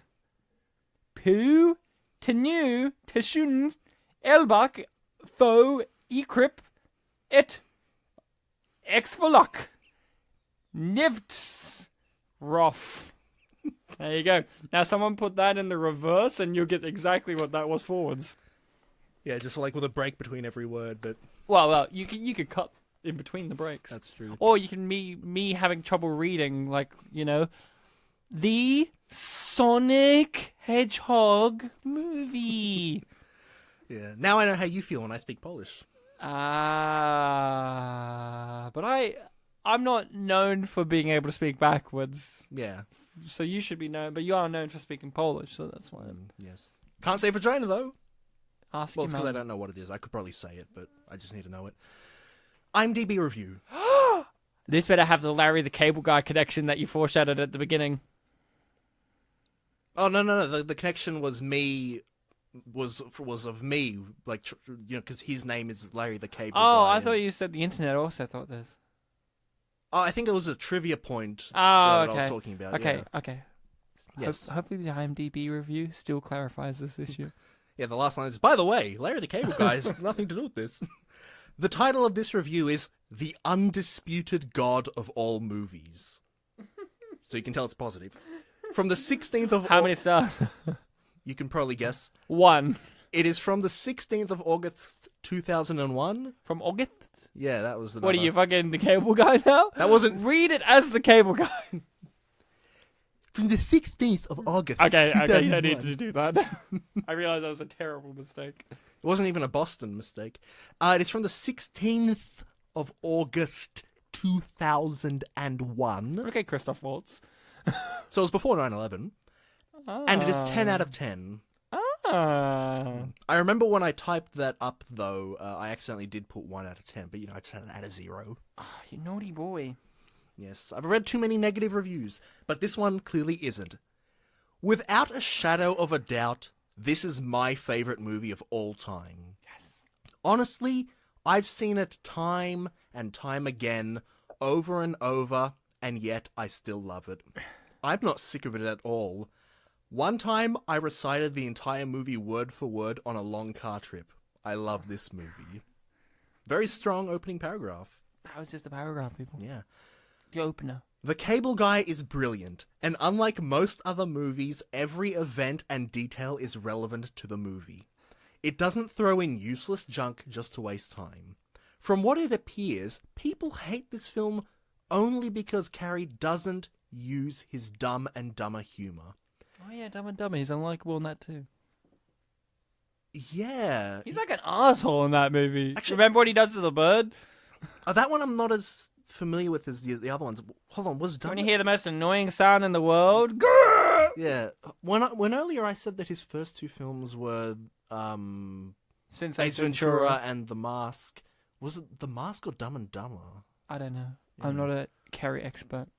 I can phone someone up who is. Yes. Beep, boop, beep, boop, beep. Hello, Matthew Broderick. Are you an expert? I'm sad and alone. How do you think JTT feels? You better phone him up. Boop, boop, boop. Yo, man, it's me, JTT. I'm too busy on the Lion King set right now. No, he's doing Manchester by the Sea Part 2. No, he hasn't done his voice answering machine since 1990. He hasn't updated it. Because JTT is timeless. Keep going with your magnificent review. That is French for review. Yes. Is it a crime to portray a different character for once? Carrey has been playing the same goofy character over and over on TV and movies, and he takes a change in The Cable Guy, portraying a lonely cable installer, and does it ever so well. To truly enjoy this film requires intelligence. Yeah. There are more user reviews praising this movie than bashing it, and just look at them. The ones bashing it look like they were written by little kids, and I think he misspelled guarantee, but... What a little kid. But I like him, so I'll say it correctly. I guarantee that they only enjoy movies where the comedy is simple and easy to understand. Look at the reviews giving praise to this movie. They are professional and neat, apparently written by intelligent people. Yeah. This movie focuses more on an excellent plot and story rather than goofy, silly comedy like many of Carrey's other films. If you pay attention to the other details in the movie rather than how Jim Carrey is acting, you will understand the greatness. Medieval times, the basketball game... I think I said Medea for some reason. You'll understand the greatness of Medea. Medea goes to medieval times, the basketball game, the bathroom beating, the stalking, the karaoke, and even the occasional updates on the Sam Sweet trial kept this movie very entertaining, and truly this is a masterpiece. It was brilliant how they executed the ending, just an example of how every bit in the movie is actually relevant to the story, and in brackets, in this case, the Sam Sweet trial. Oh. Truly a masterpiece. Beautiful. You want to hear something funny? Well, eggs on my face. Yeah? For a good portion of that review, my brain had drifted off and was thinking we'll talk about Larry the Cable Guy for some reason. But it was the Cable Guy, the movie. Larry Cable Guy's manager was right. It is confusing. I will say, though, that intelligent person didn't capitalize the T's in the, so it kind of seemed like he was talking about something called Cable Guy. But the Cable Guy? Larry the Cable Guy? Well, thank you, Bartek, for gathering all of that. Listening people, you've been fantastic, amazing, wonderful, as always. If you want to contact us, we have the social media of Facebook and Twitter, Spit and Polish Presents, and we have our email, spitandpolished@gmail.com. Yep, so that's Spit and Polish with an ED at the end. You can easily contact us via that. Give us a 5-star rating and review on whatever podcast platforming sites allow that. Yep, if you're on YouTube, give us a like or a dislike. Yeah, either one apparently is the valid option there. Or a subscription.